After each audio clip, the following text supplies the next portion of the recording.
Sports Encyclopedia. U.S. Steve Kim. Got Trent in the cut.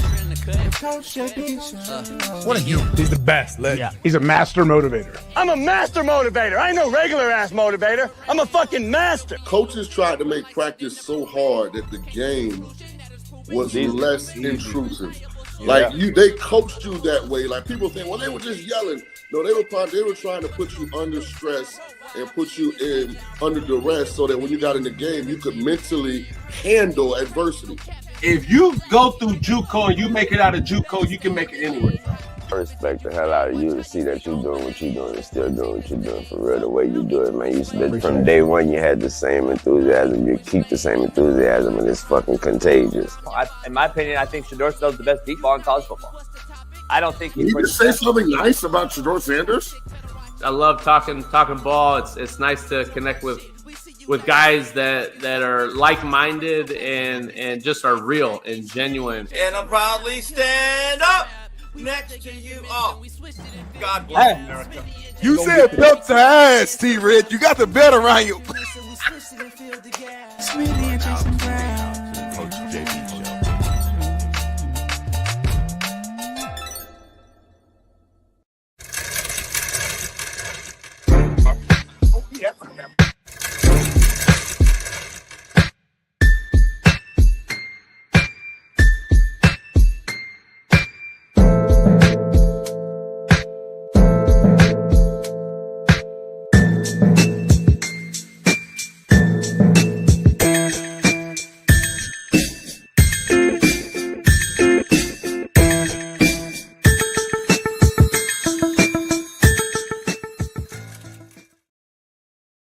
Put it on me, bro. Yeah, y'all know what's going on. Smitty gonna introduce the show because I'm. We on the yacht. It's your boy Big Smitty. We got the light, Smitty. Smitty, that's the light, motherfucker. Well, you said the weird. I didn't know. I hear an echo right now. So crazy. I'm gonna turn my shit down. Hold on. Hey, I'm telling you, it's because we got. So listen, y'all know there's an echo right now, but JB has to use the boat speaker because we're driving in the water. He needs to be able to use it to hear. So I know the sound is like crazy right now, but deal with it. How do we sound now, chat? Talk to us. What up? We good? I don't know. I can't see the chat. I can't see nothing. I'm just talking. What's going on, chat? I don't know who's here, but we here live. It's 45 fucking degrees right now. We're in the water, in the ocean. I can't swim. We got Roy right here. He can't swim. The only person on this yacht that can swim is Jason Brown. So y'all T's and P's for us. Because anything can happen right now. I don't know what's about to go down. I'm nervous. I'm scared. It's pitch black dark. We in the ocean. There's sharks. There's manatees. There's all types of shit going on right now. Who's muted? Huh? Who needs to be muted? I think you're the one. You need to be muted. I'm perfect, homie. I'm perfect. Barely jump in real quick just so I can just hear you and like let us know what's going on because I can't see the message that's popping up. Okay, so I'm gonna have to mute and unmute both of you guys because you guys are both on your phones and don't have mics. But I think this is good. You guys hear me? Everything's good. We can hear you good. So are you saying only one of us can talk at once, basically? Well, Coach JB, talk. Yo. Just as long as he talks loud, it'll be good. All right, man. Hey, I don't know who in the chat, but I can guess. I'm sure Lucy Lou is in here. I'm sure D Jones is in here. I know Gene is in this motherfucker. I know Ron, racist Ron is in here. And I know everybody else is in there. So listen, we're literally, I want to show y'all. Matter of fact, I can move it around.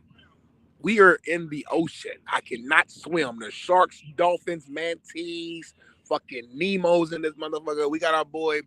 We got Roy right here. Roy cannot swim at all. He can't doggy paddle. He can't almost drown as a kid.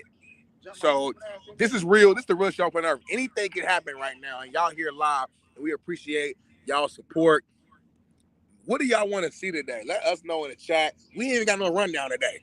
We just freestyle the whole show, but we got big time guests. Dr. Jesse Morse is jumping on. JB, who else we got? Jesse Morse. We got, I think, Matt jumping on, if I'm not mistaken. I want to say Shaun King's jumping on, if I'm not mistaken. Who else we got? We got like two more guests. It's like a loaded show. 10-year NFL vet, Avon Cobourne. The realest show, y'all. So, JB, what you want to dive into? For I know you driving, so I'm gonna lead. That sunset, crazy. Hold on. Sunrise, my man. Sunrise, same shit. Look at that sunrise, y'all. What? Get the LA. black folks out on the water. That sounded racist the way he said it. Like the way he said it. Out on the water. We about to do big things. We about to break some fucking some goddamn stereotypes today. You know the crazy thing is, I'm from the far east side of Post Road. Sideways. Turn it sideways. I'm from the far east side of Post Road. Indianapolis, Indiana. Only thing we got is the fucking White River. Now I'm in the ocean right now. We on the Pacific. And mama, if you watch it, I'm sorry for cussing, but I'm grown now. So I'm sorry. I love you. But listen, y'all, man, it's going to be a crazy show. Obviously, we had the big time bowl game last night. It was amazing. It went down exactly how I predicted. Once again, Notre Dame beat Penn State 27-24. Went down to the wire. The ending of the game was crazy. I think it was like 2 back-to-back interceptions that changed the scope of the game. Notre Dame kicked a field goal to take the lead, and then Penn State had like 1 shot left to try to go there and make something happen. But obviously, you know, they tried to pitch the ball back or whatever, and the game was over. So shout out to Notre Dame, man. First time being back in a national title game since 2013, which was my freshman year at Ball State. My brother Sheldon Day, who you guys have met before on the show, he was a freshman at Notre Dame, and that's when they got completely blasted by Alabama. So Smitty, I can't see you. Shout out to Coach Freeman. Shout out to Notre Dame, man, for getting back to the national title game. And we're going to find out who they're going to be playing here soon when Ohio State faces you can't see me. You being racist on me? I can't see Smitty. You can't see me, homie. I can't see you, y'all. I can't see you. I see white people. I can't see y'all. Who y'all, homie? Where y'all go? Who's y'all, homie? I'm about to hit the gas on this motherfucker and scare the shit out of Nah, you not, homie. Get me back. I gotta. Oh my God, he's speeding up. This We gotta get out of here a little faster. homie, I gotta go to work tonight. Tell them what we're doing. We're gonna go through the harbor. We're gonna get to the. I don't know what we're doing. That's I the know. thing. Tell them. I'm telling you. All right, so right now, I can talk. yeah, talk, motherfucker. They can hear everything you saying. Goofy ass, Hey, it's motherfucker. the Big Smitty show with JB today, and that's how it's gonna have to work. But I'm driving. I'm the bus driver, not the bus rider. Don't get it twisted. But we about to go through this little harbor and then get to the real water, so I can scare the shit out of a couple brothers, and then. So that's what we're doing. About a 20-minute ride out of this beautiful area we're in. We only go 5 miles an hour, so that's the problem. So it's about a 20-minute ride, and then we'll get to the real water. You can see us out in the open. Maybe some dolphins, maybe some seals, maybe some sharks, maybe you know, Moby Dick and them hit us and flip us over, capsize us or something. And we got a real story. We need to go viral today, by all means necessary. And Smitty is all in for it. So whether we get flipped over by a wave or whatever, Smitty's down. He told me, we signed an NDA today. He said, I'm all in, JB, fuck it. Let's go viral. If you got to hit a wave head on. So that's what Smitty said, y'all. So I'm just letting you guys know where we are. We're a team. We're all in together on this. And I'm in. Like I told him, I'll swim back and tell everybody how it went. And then Smitty and them will just stay on the boat. But, you know, we'll see how it all goes, man. Real beautiful morning. You can't ask for a more beautiful morning. And Smitty, if you want to pan to your right and show them, that's where the fires are. And unfortunate smoke situation. It's all smoke to our right, and that's what the smoke is. That's all smoke you can see. And that's where the fires are.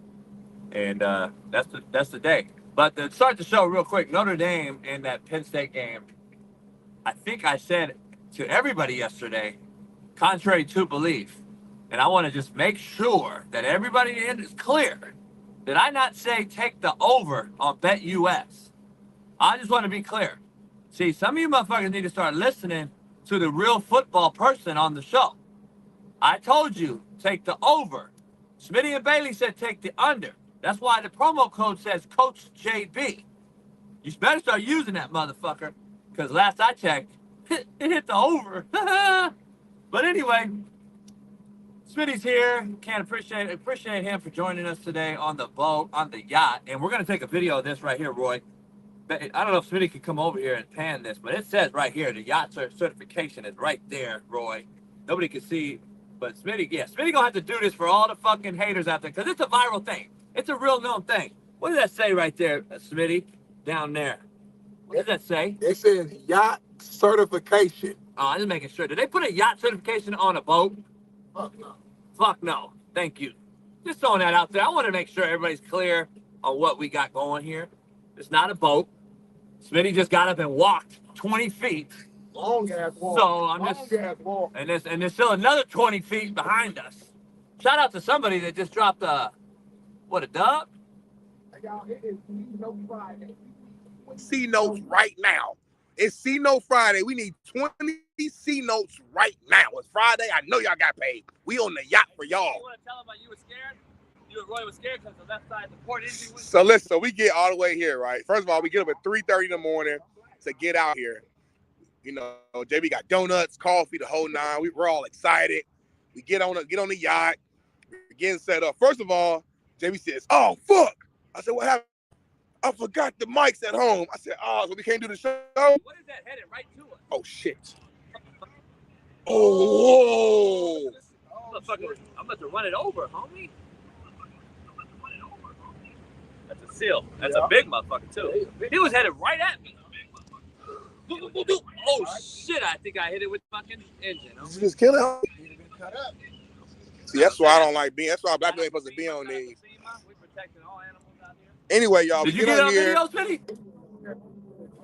Did he? Can we even do the show? He said, "Yeah, we can still use our phone." I said, "All right, bet." He turns the engines on. He has two engines. He turns the first one on. Okay, bet. He turns the second one on. I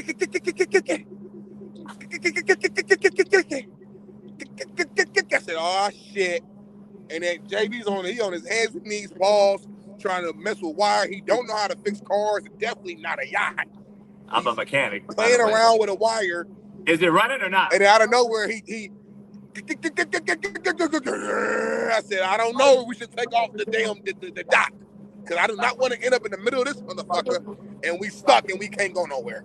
I got bills to pay. I got a wife at home. If I die, my wife will kill me. If I die on this yacht today, my wife will kill me. Make that make sense, homie. So that's what I'm saying. But we out here now. So T's and P's, please. I gotta make it home. You gotta get home. So I don't gotta go home. I'm down for whatever. White people, that's white people shit one-on-one. They don't care about life. They don't care. The only thing that white people are scared of is black people. They're not scared of nothing else. They kiss alligators. They got their pit bull in their bedroom with them. They dive in waters. They bungee jump. They skydive. All that shit. They ready to die. Black people, we not. Contrary to belief, we not ready to die. We trying to live. So white people scared of brothers, but brothers scared of all white people shit.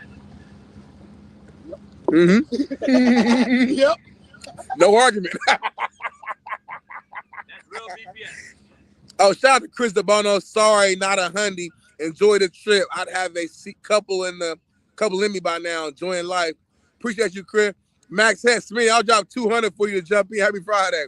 If I need 2,000, throw me 2,000. I put my fucking leg in the water right now. 2,000 legs in the water right now. Now, seriously, if you no bullshit. You fucking throw real money in there, I'll jump in this motherfucker. Nah, if y'all drop 2,000, JB will literally jump in the water. I don't know about 2,000. It might have to be a little more. If everybody's chipping like 100, the whole time, everybody's doing 100. That's like about 20 grand. I might jump in that motherfucker. So you need 20 grand to jump in. I don't know. I just say everybody in the chat drop 100, and we'll see what it come up to. There it is. If everybody drop $100 right now. Look at this beauty, Smitty. You can't get this, dog, in Naptown, homie. You can't get this in the Far East Side, homie. You can't. I love my city.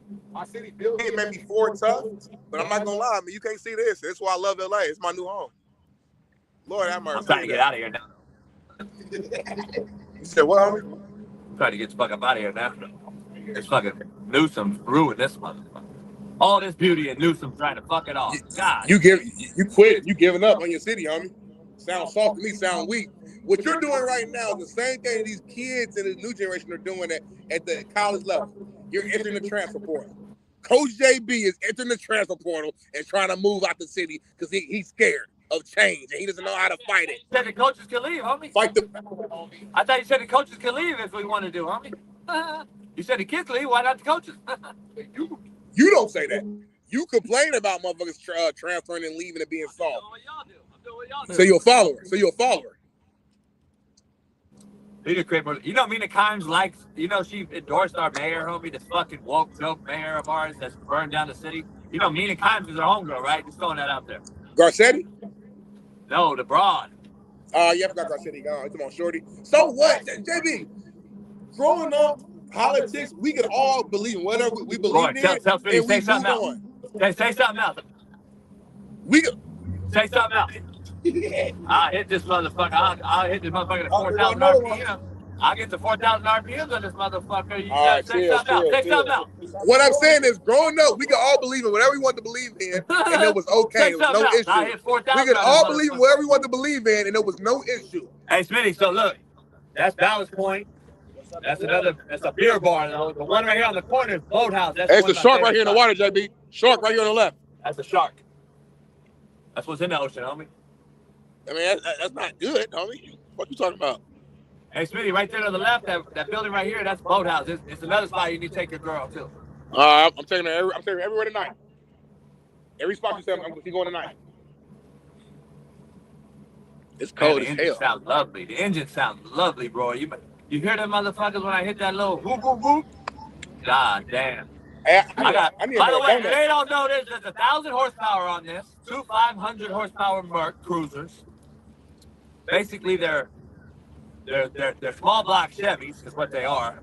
If anyone out there is a mechanic and understands. By the way, I think Doc is in the background. He said what? He said no audio for him. He's trying to get his stuff fixed. Who? Dr. Jesse Morse. Hey, homie, what donut is this right here, Jason? What does it look like? It's like a brown sugar cinnamon or some shit. It's chocolate, homie. Watch out for the birds, Smitty. Ah!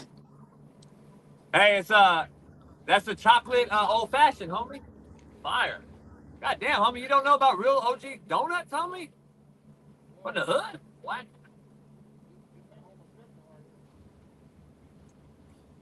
Coffee and a stick. We about to be fishermen. This is what fishermen do. They get up early, go fishing. Hey, so is Jesse having problems? Mm-hmm. Arian? Mm-hmm. Maybe it's Arian. Jump in, tell us what's going on with the doc. Well, fellas, I believe Dr. Jesse Morse is here. Let's go ahead and bring him in, see if he's got some audio. One and only Dr. Jesse Morse. Doc, you got audio? Good. Yeah. For some reason, the phone wasn't working. Hey, Doc, we're on the boat. We're on the yacht, Doc. Hey, I see that you guys are out and about already. We're on the yacht, man. Left the house at 4 in the morning. Smitty left at 5. BPS. I got here early, of course, and then Smitty got here late, of course. But we're about to hit the open water, Doc.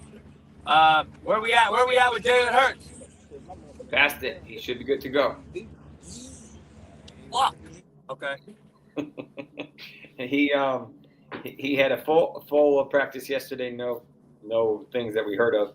He was throwing the day before, so we assumed that he was fine. Or both quarterbacks were wearing a red jersey, so you couldn't say, hey, he was in a practice jersey. He wasn't. But yesterday was a full practice. They claimed the full practice last night. They expect them to release him to protocol, to clear the protocol today and to start on Sunday. If you look at the data for what a quarterback does after coming back from a concussion, you'd think maybe no changes like a wide receiver, like a running back, like whatever. It's not quite as clear. I tweeted this out a couple days ago, maybe from an old tweet that I did earlier in the midseason. It's a little bit of everything. There's been guys that did great. There's been guys that kind of did the same, and then there's been guys that struggled. So it's not clear, in my opinion, if there's a significant impact. I mean, remember, this is a lot more of a mental game for them than it is the running backs, the wide receivers that are physically cutting and whatnot. There is an increased risk of concussion. I've seen data up to 700%, 7x. over the next 90 days, which is obviously pretty much the end of the rest of the season. Obviously, that's not going to change anything per se to say, hey, we're not going to start him because of the increased risk. We saw Tua's increased risk and Olave and Eckler and a bunch of other guys. But I don't, expect a significant dip or change in performance. Hey, let me fast forward to the team that has a bye. I asked that because for all the Detroit fans in here, the Lions, just an update of what you know with the bye week, knowing, and let's just say all things are perfect and the Lions end up in Super Bowl in New Orleans. Aiden Hutchinson, Montgomery, any shot at all in those two? Montgomery will be back next week. Wow. He if you look at the data for his effectiveness this year, compared to other teams' running backs, he was very effective. Compared to Jahmyr Gibbs, he is not effective at all. It's like they're on different planets. Gibbs is in the top 3 for every metric. The majority of the metrics that for effectiveness on the field, Montgomery was 30th. It's like they don't even deserve to be on the same field. That's how good Gibbs is. With that being said, they might want to take a little pressure off. They know Montgomery's a little bit of a heavier back. He is still at increased risk. I have my little model here. I don't think they ever confirmed exactly, but it sounds like a pretty significant MCL sprain inside of the knee. Remember, they were talking, hey, he should get shut down and have surgery. It's only been a month and a couple days, so that's kind of a big deal between, hey, season-ending surgery and, hey, he's back in a week. With that being said, he probably had a moderate grade 2 MCL sprain, which causes a little bit of meniscal tearing often because they're attached. So he might wear a little sleeve. He's not going to wear those big bulky braces like we talked about the other day. Most of the time, if he gets hit on the outside of the knee, the inside of the knee buckles. That's traditionally how these happen. So he is at increased risk. But, they could potentially hold him out one more week. But it sounds like he's doing good. That's interesting. Doc, so I know you talked about this a little bit earlier this week, but the ruling came out that's official that Zay Flowers would be missing the game this weekend. I know it's not really a shock to you, but just for the fans who didn't listen in earlier this week, kind of dive into exactly what that injury is, and just how do you see him, I guess, progressing throughout the playoffs? Yeah, so this one is not super clear.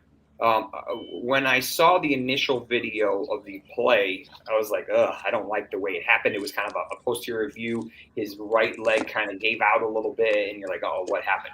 But that wasn't where the injury was. It was actually when he started to roll, and there was a player that came across him to basically try not to hit him, but unfortunately, he ended up clipping him a little bit.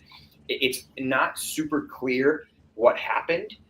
It's one of 2 injuries, most likely 2 injuries. It's either what we call an LCL sprain, which is on the outside of the leg, not common at all, but it can happen. You get that by hitting the inside of the knee. Obviously, the other knee is usually there. That's why you don't usually do it. And then you sprain this whole corner, which is a pain, and it's a very important corner. The other thing that could have happened, and it's hard to tell because of just the nature of the speed, is he clipped the patellar tendon. And that sometimes causes it to pop out and then causes a little bit of discomfort. To give you an idea, he could potentially return next week, but I wouldn't be surprised if this ended his season. It's kind of one of those, regardless of how far they go. So it depends on severity. If this is a very, very, very mild LCL, then maybe he comes back in a week. Remember, he's very shifty. He's not like a straight route guy. Like a go route. He's very shifty. He's going to cut and weave and wind, and that's a lot of stress to cut back and forth. And you're asking the lateral part of the knee to brace and then rotate back, and that's what that's for. That's what we use it for. If it's a patellar, if it's a patellar tendon issue or a patellar actual issue, then it's not as concerning. You can wear a brace that will pretty much hold it in place. Throw a little KT tape in there, fine. If it's an LCL sprain, I have more concern that he won't be back. So, maybe he misses next week as well. And then I think the week after, if they're obviously still in it, then he could potentially play. He won't, in my opinion, if it's LCL, he won't be 100% until 25, until the next season. Because these just take a long time, and there's a lot of moving parts to that part of the knee where you're pretty much picking up and rotating and planting and shifting. And all of that is these small little ligaments on the outside, and usually they get beat up. Similar injury to Rashid Rice, but I think Rice's is much worse. Hey Doc, since we're in LA and we're in the fire zone, obviously if Smitty pans out, he'll show you. There's the fires to our right. Right over those hills is where the fires all occurred. That's Palisades, Rancho Palos Verdes, Pacific Palisades. The Ram game was moved for obvious reasons. Can you explain why they moved to Arizona? For the simple fact of, is it more player purpose or fan purpose on the inhalants of the of all the toxins and everything that the fire brought? Good question. Well, I mean, my prayers go out to all of the people that obviously affected by this. For whatever reason this happened, and I'm sure there's some conspiracy theories and whatever it is, it's happening, and it's awful. It's really crazy, regardless of value of homes and whatever. It's just the fact that it's physically happening is crazy. But with that being said, this does have a significant downstream effect in terms of air quality, in terms of inhalants, in terms of all that stuff. And as a result, that stuff carries for miles and miles and miles. And you don't want 80,000, I don't know how many people that stadium holds, but 50,000, whatever the number is. You don't want them sitting in their cars, inhaling it from outside to get to the stadium. Then they're in the stadium and it's open air or semi-open air, whatever they call it. And you're just, saturating them. So it's just not worth the risk. Yes, it takes a home game away from a playoff team, so they earned that. But unfortunately, this is the only second time it's only ever been moved, and the other one was in like 1936 or something crazy like that. And it will have an impact. The line is already moved. It went from -1 to -2.5 for the Vikings. So this is in favor of the Vikings, unfortunately, but it's safety. Just give you an update, Doc. I just got out the harbor, so now we're in open water, and we're gonna just post up here for a minute while you're on, and then I'm gonna hit it with Smitty, and we're gonna go over to this little island and post up for rest of the show. We got Avon Cobourne, 10-year NFL vet, joining us.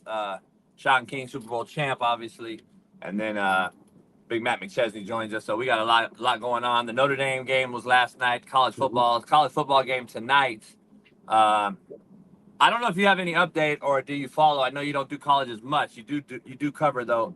Quinn Ewers, any issue with him at all that you know of? Is he fully healthy? I haven't checked his updated status. He has had his fair share of injuries this year and last year for that matter. But I have to see what his updated status is. I was focusing on Carter yesterday, heading into that. In your opinion, how did Carter look? Yeah, the game was like 20 minutes north of me, but I didn't go. I didn't pay attention. You know what? To me, he was impactful. He made plays. He got in the backfield. I think he had 2 sacks, if not more. But the sacks he didn't get that he impacted were even more, to me, more vital than the sack he actually got. So, I mean, he caused a lot of havoc, in my opinion. And that was limited. I think he's the number 1 draft pick. I think he's probably, to a lot of people, the number 1 pick. The tight end as well for Penn State, who was balling for the most part. Got a concussion. I thought he hit his head pretty hard. I thought he was going to stay out, but he came back in. And I think those 2 are going to go in the top 10. But other than that, I think Carter looked okay. They lost that game at the end, but I mean, I thought he was all right. Yeah, and we saw that he was restricted probably with an AC sprain, if I were to guess, just based on the video. If it was a dislocation, I just don't think he would have been able to play that quickly. So it was probably an AC sprain. And so he was probably at 80%, 85%, something like that, especially because he's running into people with that shoulder. So obviously that causes a lot more pain. So that gives you an idea of his talent level if he's doing that at that high of a level with an injury that was definitely bothering him, regardless of how much medicine they gave him. No doubt. Any other updates for these playoff games this weekend? I know we got Saturday, Sunday, and Monday. The Packers, Any the Packers are pretty healthy. The Packers are pretty healthy. Considering Jordan Love will be fine, no restrictions with his elbow. They obviously lost Watson. They'll get Dobbs back with his illness or whatever that was. The Rams are super healthy. The Vikings will, what's his name, has his quad, but I'm not really worried about that. I don't expect Sam Darnold to have any issues after he got stepped on or ankle, whatever the minor thing was. The Bills are pretty healthy. They had their extra kind of quote unquote bye week last week. So they're healthier probably than they've been all season. They finally have Kincaid, they have Cooper, they have Shakir, they have Cook. So they're healthy. With that being said, the Lions have a nice extra week. The Chiefs have an extra week to get healthy. That will allow them to get a couple of their guys. Chris Jones is dealing with a calf strain. He should be maybe not 100%, but much better because of the extra bye week, including missing the last game. And then, for the most part, we'll see. I'm curious to see if Deontay Johnson is going to be more effective with the Houston Texans in light of the Tank Dell and Diggs injuries. And then Dobbins tweaked his knee last week. I don't know if it was the same side or the other side, but he ended up coming back in. So I want to see if there's any ramifications of that. The Broncos are healthy from an offensive perspective. They don't have any guys that I'm worried about. And then Dallas Goedert came back last week, got some of the rust off, so he should be feeling pretty good. So most of the guys that were banged up are good. The front of the boot. You don't got to do that. Just make sure. Got you, man. So I know I'm excited about these playoffs. I guess outside of injury, before you go, what's your early predictions on the wild card weekend? You got any games? So I think the schedule here. Who are you excited about? Ravens, Chargers. I think Allen pulls it off, although I think that game will be close. Eagles, the Commanders Bucks game is going to be bananas. That could go either way. I have no idea. That's the game of the weekend, in my opinion. I have no idea which way that is going. My mentor is the team doc for the Bucks, so I have a little bit edge over there. But in general, I think it'll be a great game. And then the one I'm actually most interested in is, can LA upset the Vikings? I'm all in with the Rams, Doc. I'm gonna be honest. I'm all in with the Rams, and now this is all happening. When we get up moved and things happen like this, what's the mindset of the team? They did all this to get the 3 seed and win the West. Yeah. After all the injuries all year long and losing the wideouts for multiple games and getting through what they did and being what they are. No one expected the Rams to even be a playoff team after the injuries occurred. And then you get a home field, which their home field in LA, we all know, are a bunch of homers. And usually you have the opponent's team fans much more in droves than even the LA fans. And the last 6 games, LA fans have shown up and had a true home support at SoFi. And now you get upended and have to go to Arizona. And I just think it's a mental game now. And McVay has to get that team back. And it's a short hop, 50-minute flight to Arizona, but at the same time, it's not home. Yeah. You know what though, JB? I can see Sean McVay using this situation going on in LA as a way to almost inspire the team. He's such a great leader and great coach that great leaders will use what's going on in the real world and will try to find anything to light a fire underneath their team. So on the flip side, I can see this being an inspiration for them to try to uplift LA as we're going through all this stuff and make them play that much harder. So we'll see, but that's a very intriguing game. We saw how Darnold played last week. That sounds good for college and high school. NFL, the death and the story, the good feel-good, that doesn't work in the NFL when these guys got to get a check on the 1st and 15th. It just doesn't work the same. We found out over time. I mean, I know what you're saying, but in college, that's a big thing. That's bulletin board material. In the NFL, though, once the kickoff hits, those grown men are like, all right, it's payday. Let's go get paid. This is not about anything else. I think the NFL's a little different, but I get what you're saying. We'll see if they use it for motivation or not. But it's going to be interesting, man, having to go to Arizona and another in their West rivals arena. And I'm just going to throw it out there. For whatever reason, they do not fucking play well in Arizona. Yeah, and the other thing I thought was impressive is if you scale back to week 3 or 4 or 5, whatever it was, you look at the Rams they're done. Try to trade Puka or Cooper Kupp if they can. See what they can get for some of these other guys.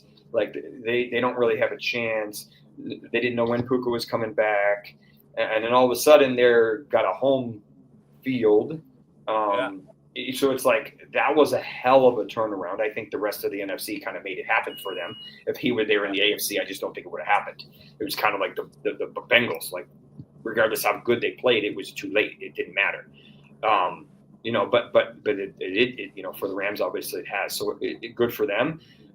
It'll be interesting to see what Flores does to Stafford, and if it's similar to what they did last week. Or you see, you know, can McVay do what Flores did to, or the Detroit did to Darnold? You know, like that. Do they use that? I mean, they'd be dumb not to at least try it. And then does Darnold have an answer for that? Right, that's the question. Does Darnold have an answer for what he just faced now that he has the film? You know. Because if not, then it's an epic failure. They're going to have an amazing season, and they're going to be one and done, or not even. Yeah, and then do they re-sign Darnold, and all that shit's going to resurface in the conversation? Yeah. Yeah, so that becomes an interesting point. You know, and we'll see if JJ McCarthy should be good. But then the question is, do you sit him for another year, or does he start, or you know? So I think there's a lot of questions, but you focus on winning right now. No doubt. Doc, man, it's always a pleasure. We're here on the Pacific Ocean. I don't know if you're going to Super Bowl or not. If you're not, man, I'll fly you out here. I do a big Super Bowl party. You got comedians, Netflix comedians. We got performers, artists. Every year I usually do a big Super Bowl bash. So I'm having one. We're going to try to get as many show guests out here as we can. I'll let you know. I'm Weddle and everybody else. So my March is crazy, but my February looks pretty open right now. Oh, all right. We'll see. We'll talk then. All right. You guys have a good week. Stay safe. All right, Doc. I probably won't be there, JB. I'm gonna probably be in New Orleans that whole week. So have fun though. Then he'll be here. I probably won't be there. Party ain't gonna be that lit. JB will definitely be here. I probably won't be there now. I'm going all in. I already got the bartender and everybody coming. You got the taco guy ready again. Taco guy, bitches, everything. Huh? Taco guy and bitches, everything. We on the Pacific right now, y'all, man. It's freezing cold now. At first it was a little chilly, but now as we got deep into the ocean, it's actually pretty damn cold. Like, we're in the ocean. Let me be clear, Smitty. Let me be clear on what Smitty is experiencing right now is a 35-foot yacht, Crown Line LS 320. Those are the Lamborghinis of boats, just so we're clear. So it's a little choppy out here, and the boat's not moving at all because it's a 9-foot hull. It goes deep in the water 9 feet, and that gives this boat extra balance. And Smitty's really not experiencing anything. He's like he's on land because this boat is such a fucking legitimate, expensive fucking piece of machinery, and it's a Lamborghini of boat. So Smitty doesn't realize what he's on. That's why we're not moving a lot, even though it's kind of choppy out here, because we're in a Lamborghini of boat. So I wanted to make sure Smitty and everyone out there understood what we're doing. But now it's time to hit it. Because it's just Smitty and I. He took a 5-hour energy, and we're going to go over here and check out the scenery, try to get a little closer to the fires for you guys. And you can see the clouds covered from the smoke. It's unbelievably sad to look at. But stay tuned. Smitty? Don't hit it too much. Whoa! Don't hit it too much because the waters are choppy. And you really don't know what you're doing. This is why you can't get on boats and yachts with white people. You got, oh my God! Fucking drop the coffee. God! That was on you! He just spilled the damn coffee on the boat, wanted to try to act the ass and show out. Boy, there's rags in this bathroom right here. Let me stop the boat. Yeah! Fuck! Hey, Roy, grab some towels, grab some rags. Lucky I got C-deck material on the boat, so you can just clean it right up. It's for the boat, it's for the water. Open that hatch on the top. This is what happens. Yeah. Unmute me. And then this is God right here. Medicine cabinet. God says, slow down, stop trying to show out, stop playing around. This is your warning. I'm going to clean it up because it's my stuff, but that's not my fault. This is not my fault. Hey, Smitty. Yeah. Right in front of you, there's a nice chest. Lift it up. It's the very front. So you might have to turn the table if you have to. Yeah. And there's water in there. Is this done? Let me throw it away. Yes, done. Super done. You want to pour the water on the Yeah, ground? and then Roy can just go here. Watch your foot. Watch your foot. I don't want to get you. You know, yeah, home. All the way down here, yeah. Oh, my dad. Wall a little bit. Watch your legs. Because this will be sticky, that's the problem. But the drain. You try. Yeah, we got it. Don't worry about it. We clean like a mother. Get it right here. That's not clean now. That part. Get out of that part. Right. So we're gonna clean that shit, boy. Clean that shit right now. One. Yeah. What's all you do? Yep. Do it right, you do it right. Do it wrong, do it long. Let me find my damn belt. Hey, Roy out here who's filming us and doing some B-roll stuff for a Netflix documentary. He played for me. Roy played for me back in the day, so he knows how to work hard and do it right and do it light. Don't worry, I got the Mexicans coming later on today to clean. No, the real Mexicans. Golly. What a trash shit up. All right, I want to hit it eventually. Well, let me grab it. Let me hold on, motherfucker. Let us get right. Get my seatbelt and we hold the donuts. Is my mic on? See, this is what happens though. That's it. Let's hit it for the chat. It's egotistical maniac wants to show off for the chat and a coffee spill. God said that's my first warning. You know there's cup holders all around you. It was in the motherfucking the holder. That's not a cup holder. What is this here? Cup holder. What is this? In the thing, homie. Chat. What is this right here? What is this called right here? That's a fucking whole placeholder, homie. Hell, trying to show out. Fuck it, I'm gonna hit it. Oh my God. God warned us once. And now his second warning is gonna be bigger than coffee. It's gonna be a fucking man-eater in the most. The third warning, we gonna die. God warned you like it gets worse and worse. Why we leaning back? Oh! Why we? Oh!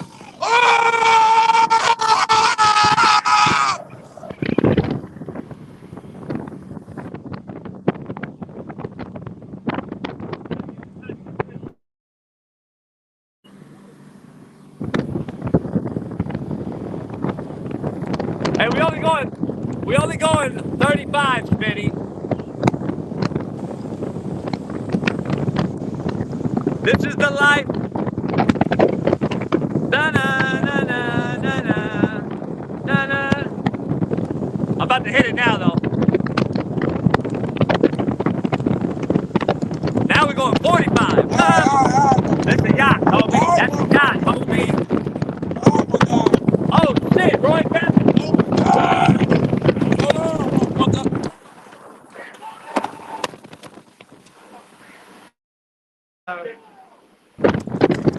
God, it's running. This motherfucker is running great, by the way. It is running great. I did not running great. I wanted to get Smitty, make sure Smitty can feel the strength of this motherfucker. Oh my God. I wanted Smitty. That's not even open yet. We're not even near open, Smitty, so calm down. Smitty, you see all those boats posted right in front of us? I don't see shit. That's where we're gonna go. We're gonna go kick it with all them. I don't see shit. I don't want to kick it with them. They got COVID. I lost all this, bro. Shit.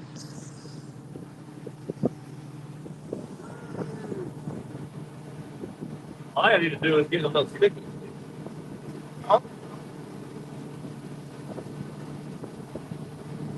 What's going on, though, man? It's 3-game Friday for real.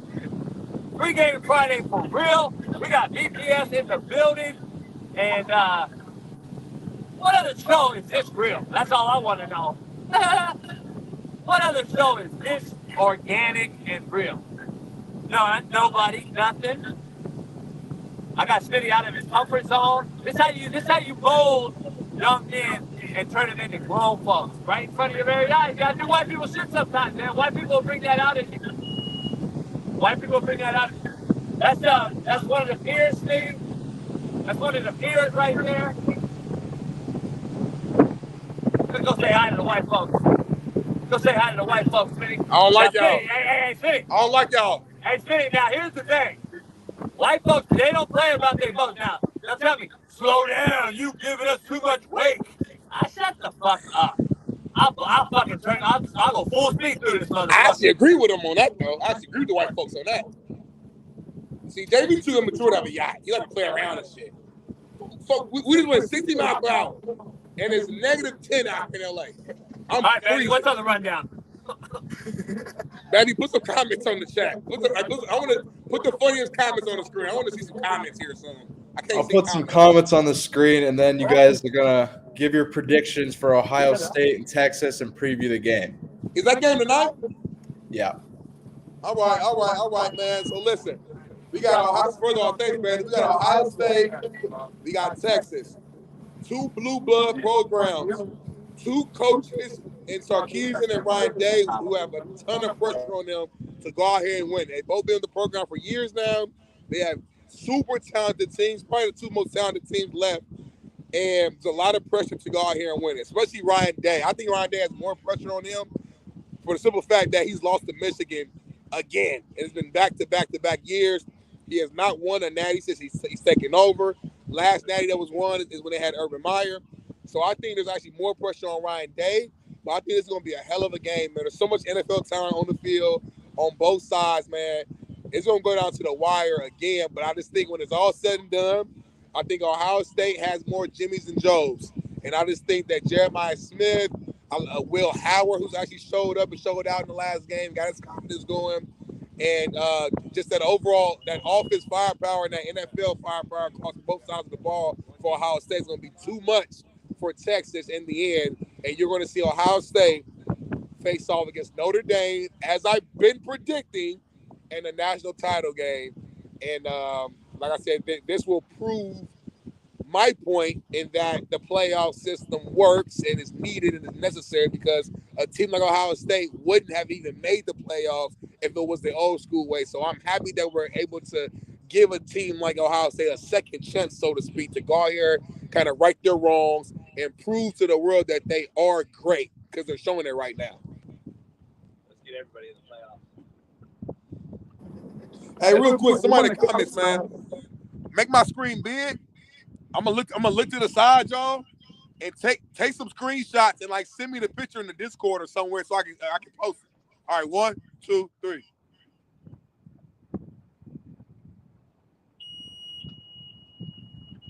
Can you say gay?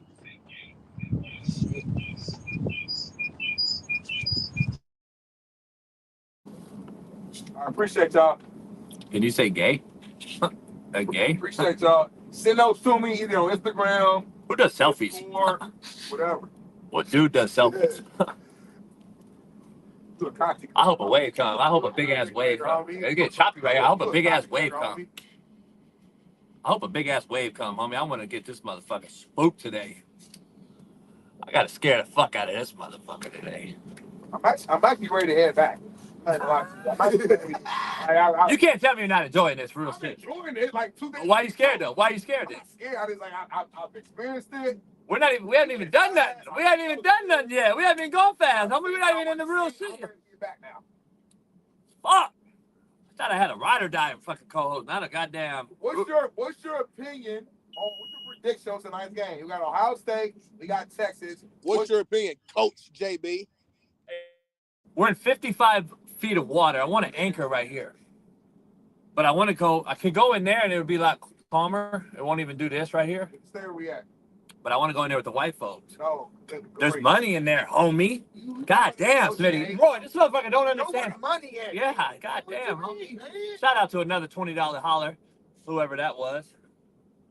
Smitty, I don't know if anybody else can do a show and just say, hey, you want to go on the yacht today? How much do we need? Well, a lot of people got yachts on them. Nah, not a lot of people. How much do we need? My friend said a lot of people. My friend said a lot of people. Then call 10 people right now and get on their yacht right now. McChesney, Marcellus. McChesney don't got no yacht, huh? Dude, I've been on it. Yes, dude. You've been on it. You mean, and Marcellus don't got one because he want to come out here. He got one, though. He can afford one. All right. I got a whole girl got a yacht. I don't know Marcellus anymore. Marcellus is a content creator like us now on YouTube, homie. What you saying?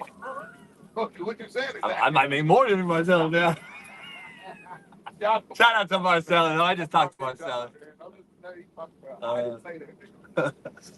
I'm gonna kill you on this. Marcellus was on Whitlock the other day. That shit looked like an old school reunion. They were talking about me on there. Were they? Yeah, they name dropped.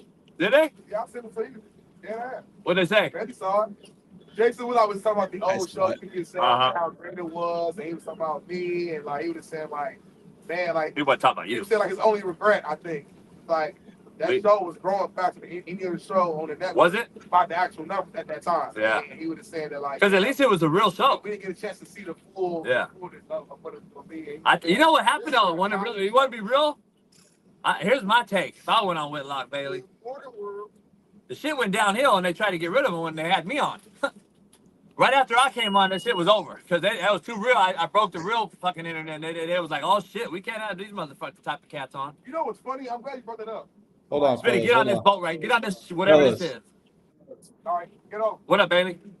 You guys have another special guest in the house here. Let's go ahead and bring him in here. The one and only Big Matt McChesney. Welcome to the show. I ain't seen Matt since 79. Here, what's going on, man? I ain't seen since last year, big homie. How's the boat? It's a yacht. Yacht, homie. It's a yacht. Yacht. How's the yacht? It's fucking beautiful. Great. Better than man. getting on Day with out. you. Matt, if right there where Smitty pans to is right. If we could pan over to the Queen Mary, right behind that hill is the fires, Matt. That's where the fucking fires. And that's where unfortunate mishaps are happening right now because our government's so fucked up and we can't. We have the fourth largest economy in the world, but we don't have water. So go I'm figure just that saying, out. But like, anyway, I don't know how That's like the Gavin fire. Newsom can look at himself in the mirror, bro. What an absolute piece of shit that or guy our is. mayor, or the The mayor of mayor's LA. even worse. I don't need. Yeah, it's unfortunate. Like, man. I All these feel people bad. losing I their feel houses. bad for all the folks there. That's terrible. But the leadership in California is non-existent, and it's unbelievable how people just keep Man, voting I'm for these serious, man. fucking sluts. I'm really serious, man. I talked to Smitty off the air, but I was like, dude, I really would run for mayor or governor if I had the backing and support, because it takes money. You know, it's all about money. It ain't gonna be shit else. They'll try to cancel my motherfucking before I even get going. So like, I would really. Yeah, do it's it. all If about I feelings knew and I like. could. I love the whole. We want to make sure our fire department's inclusive and we have every gender and everybody's taken care of and it's all feelings, and I'm like, I just want the best firefighter. What the fuck are we talking about here? So have fun. I'm glad I don't live in California. Hey, I'll tell you I'm that. glad we got fucking. I'm glad we got equitable firefighters. By the way, they fired 1,000 when they refused to take the fucking shot. Well, guess what? We're short on firefighters right now, and then there's some fucking idiots out here starting fires all over the place. And now it's ironic that the 4 richest land pieces in America are all on fire. Calabasas, where a lot of stars live, Hidden Hills, is on fire now as of last night. Hollywood Hills, we already know where the money is there. And then the Pacific Palisades, richer than any other land in America, right here where we are, is all on fire. How ironic and coincidental is that in January, Matt? It's not fucking summertime, August. Yeah, it's crazy. That's what these people on Twitter that come at me, it's always fires in California. No, there's not in January, you fucking idiots. It's 50 degrees right now, not 100.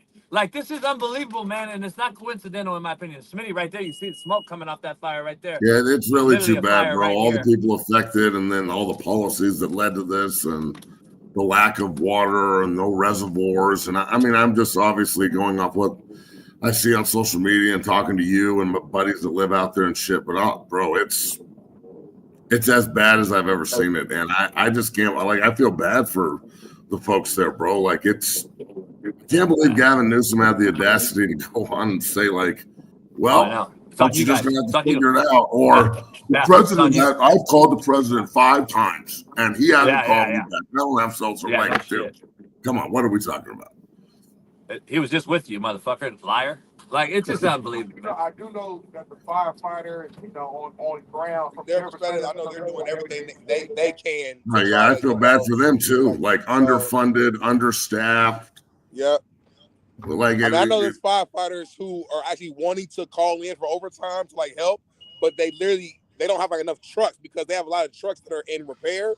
But because they lack funding, they can't get the trucks fixed so they don't have the bodies to actually go out to help. You know what I'm saying? Like it's so backwards, it don't make sense. I read some shit the other day that a bunch of like veteran firefighters were relieved of their duty because of COVID and not getting the shot, and now like all those guys aren't helping with this, obviously, and it's just look. So I live in Colorado, and it unfortunately sometimes Colorado kind of follows California's suit here from a political standpoint, and it worries me, bro. Like we have fire problems here as well, and I just can't believe that they're so underfunded and like there's no water in the fire hydrants. Like, whoa, bro, it's bad. It's awful. So, the yacht looks fun though. There's that. I guess that's a pretty safe place to be. Shit. Hey man, I'm lucky, man, to have it, and especially in times like this, where I'm out here on a yacht and there's fucking people that don't have a house. So I'm never gonna rub that in no one's face. I gotta be honest too. Shout out to all the rest of California, the state of California, Sacramento, San Francisco. They're boarding up their firefighters and driving down here as we speak to help out.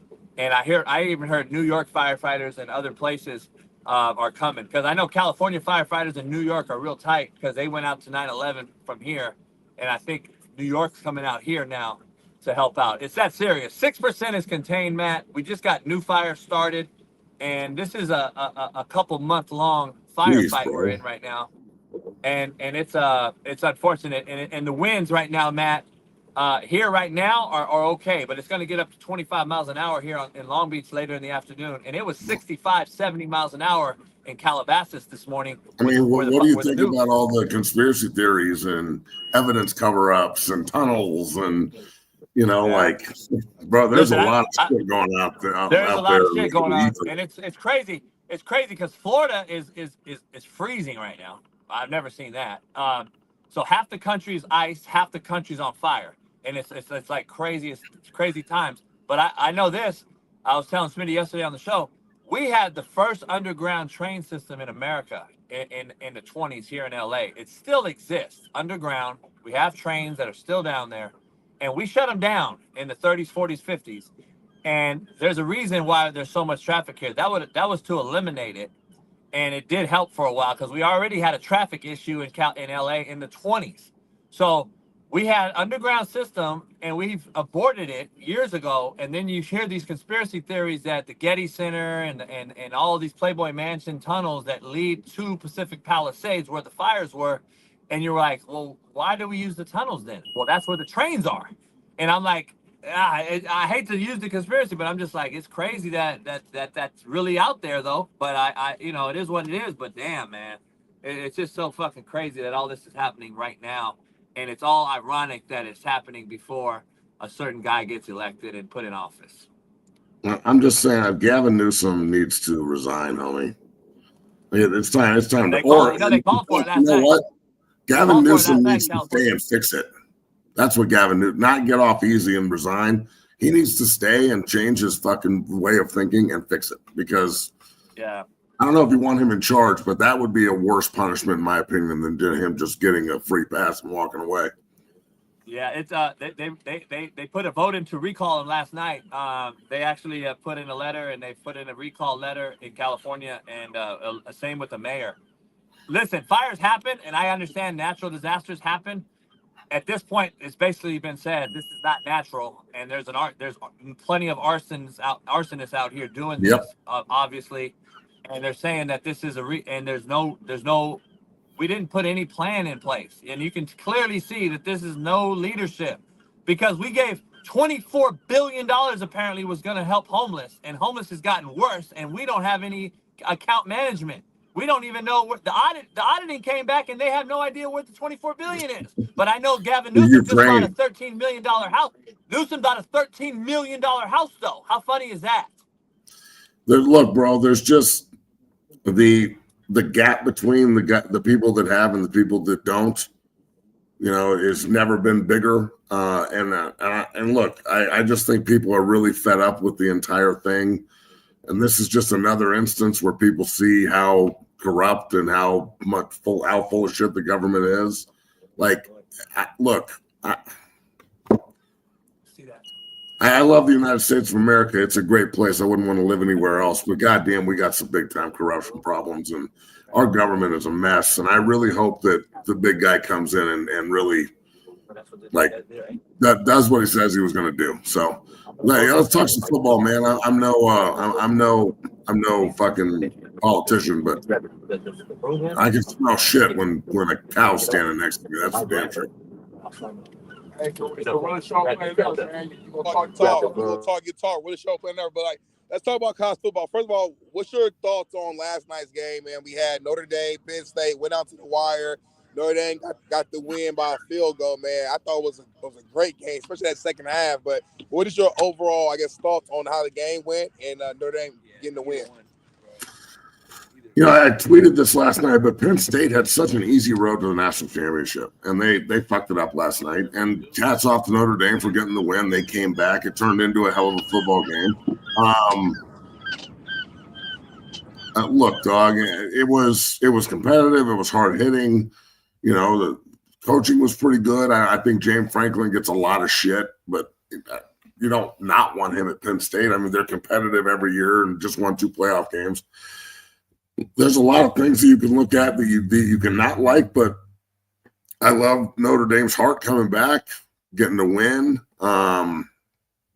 Penn State played their balls off. I have nothing really negative to say about the game other than what in the fuck is Drew Eiler doing? Like, that's the one play where I'm like, what, Drew, what? Number one, why are we calling that play in the first place? Like, let's just go play overtime. And then number two, what are you doing? What the fuck are you doing? So, you know, that's the kind of shit that gets you beat, and it got him beat. And I don't know. I think they got to figure out the bracket. I don't think that the conference champions should have buys. I think that either figure out a way where no one has a bye, or just put 16 in and have the top 2 get a bye. But number one, do you want to buy? And then number two, the conference champions should not be the ones that only get buys. So let's just that needs to go away. And then I don't know. Do you think they should reseed after the first round? I don't know the answer to that question, but I know that Penn State had a really easy, air quotes, in a tournament sense, path to get to the final, where they, SMU and Boise, for all that they did this year and as good as they were, you would rather play SMU and Boise than fucking have like Texas's route, where they got to play Arizona State, and they got to go, or Clemson, Arizona State, and now Ohio State has to play, the road that they're taking. Exactly. So, and if I'm Oregon, like if I'm looking at it outside the box here from a conference champion standpoint, Notre Dame doesn't have to play in a conference championship game. That helped them. And Penn State lost their conference championship game, and that helped them. So why, if you're a conference champion, wouldn't you want to kind of fuck that game up so you get a lower seed but an easier road? Like, I don't know. There's a lot of questions here, so we'll see what they do. I know they're going to 16 teams, so we'll see what happens. Yeah, man. No, I agree with you too. There be some flaws in the system. I don't know what the exact answer is, but I do think, we talked about on the show, like Oregon playing Ohio State in the first round isn't that's not fair in terms of like you're number one team all year long, undefeated, and you have to play Ohio State. That's your reward off the bat. Where you, like you said, Penn State's playing SMU, and it's like there has to be some sort of better system, and hopefully they'll kind of go into that. But nevertheless, Notre Dame definitely earned it. Notre Dame has been rolling ever since they took that bad loss to NIU, and they look like a legit team, man. They look like a legit team. And on the flip side tonight, we got Ohio State, Texas. I think it's gonna be a hell of a game. I made my prediction. I have Ohio State winning it. I want to hear from you. What's your prediction on tonight's game? Well, I'm going to take Ohio State as well. I think Ohio State is just – the Michigan game really pissed them off. I think they're better on defense than Texas is. And I think Quinn Ewers is just he's due for a bad game. He has bad plays, but he's due for a bad game. Look, Texas, their win against Arizona State was epic. Ohio State beat the bricks off of Oregon. But I just think Ohio State's there's something about that team. They're elite at the receiver position. They're hard to cover.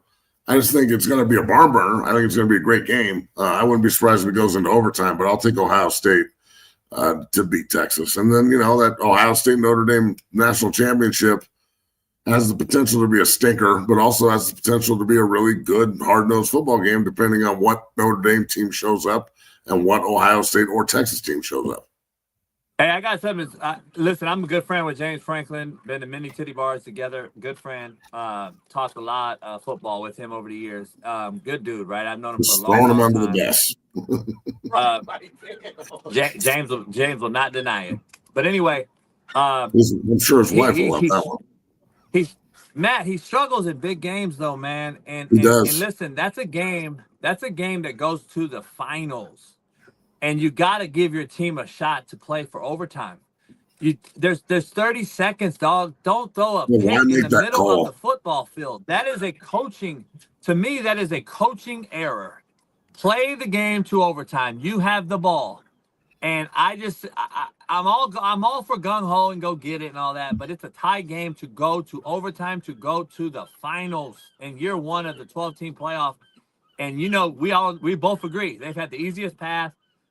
It was ridiculous path, and I think they would get blown out. I think either team gets blown out in the final, but you had a chance to get there, and that was a coaching blunder to not play for overtime when you have the football. And that's just another knock on James on beating a top 10 team. He just can't do it. Just go back to the bracket right there real quick.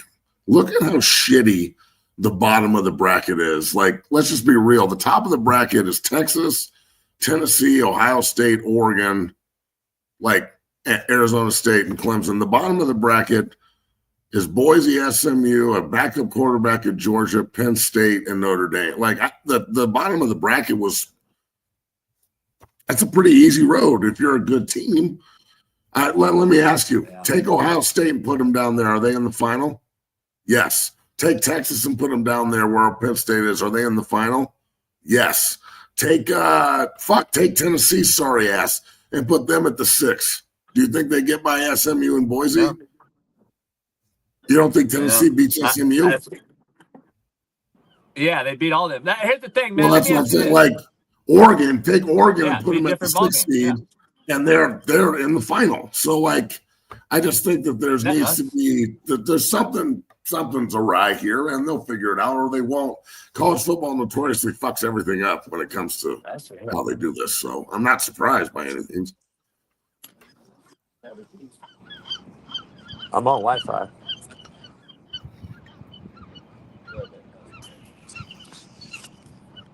Are you good? Yeah, I'm good. My fault. I'll look at the comments. So real quick, let's move to the next topic, though, man. Hey, hold on, real quick. Nah, because I was cutting out. Hey, Matt, let me ask you this though. Going forward next year, if you're a committee member and you get to pick this how we do it, at this point, am I totally remiss to say, fuck the conference title games, fuck all that? Because if correct me if I'm wrong, they have basically said the regular season don't fucking matter. Strength of schedule don't fucking matter. So if that's the case, then fuck it.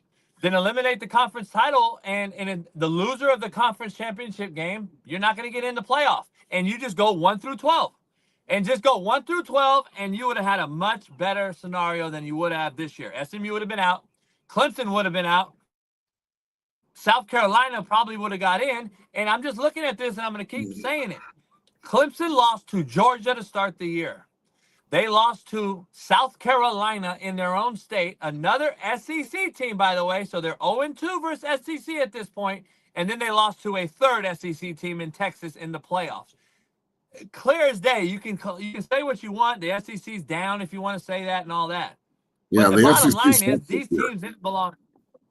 These teams didn't belong in there. I wanted to see the best 12 teams. I don't know how you do that, Matt. I'm just saying. I want to see the best 12 teams. Well, you're winning your conference has to mean something, but the consistency is my problem. I need everybody to play 9 games in their conference. Everybody needs to be in a conference, and there needs to be some consistency with the conferences on who gets seated where. And like, if a conference champion is not necessarily going to get a bye or a home game or whatever, they at least get in. If you win your conference in the NCAA tournament, you get into the tourney. You might be a 12 seed, but you get in. So we saw that with Clemson this year. So you deserve to get in if you win your conference. But they're going to go to 14 teams, and I'd imagine they'll go even higher than that as we go down because it's more money and people are going to watch and gamble on it. I do want the best teams, but you still have to keep it somewhat, the conference championship games have to mean something. Now, I don't know how they deal with the loser seems to have an easier road than the winner thing. I don't know how they deal with that. And I will say this, though. What do you think? Notre Dame doesn't fucking play in the conference, and they had a really, I'm not going to say easy schedule, but not a great schedule. And they're in the national championship. So, you got to really look at this. I hate to say it, but is it better to lose your conference championship game? They got to fix this part of it. Notre Dame, it's like they need to say to them, look, if you want to play in the tournament, you have to be in a conference. How much of an advantage is it they don't have to play in a conference? And I'm going to be Smitty here and play devil's advocate. Massive advantage for them, in my opinion. If I'm Marcus Freeman, though, and I'm the head coach of Notre Dame in the finals, I'm defending my finals by saying this. Well, we were the 5th seed in this thing because we're not in a conference, and we automatically can do no better than the 5th. Yeah, they can do no better than the 5th seed. That's true. Yeah, no, but I'm saying they can't do better than the 5, right? Because they can't get a bye. So they're saying we can't get a bye, so we're going to play all the games anyway. So if I'm Marcus Freeman, that's my defense for my team being in the final. I'm going to say, well, either way, we can go undefeated every year, and we're only going to be a 5th seed. Yeah. So, that's the argument I would say if I was the head coach. Great argument too, JB. Great argument. It's a horrible argument, but that's what I would use because I would have to defend my team. Well, listen, let's move on, man, to a topic that I think we might have talked about a little bit yesterday. I know we have a video, but Coach Prime, Dion Sanders, man, was talking about on the possibility of coaching at the NFL under one condition. Let's play this video. And let me say this before y'all jump to it, because I know y'all gonna jump to it. The only way I would consider continuing is that I'm coaching my sons, plural. Is that us or him? Singularly, plural. Or I wouldn't even think about it because I love Colorado. Did Bailey say we're any issues?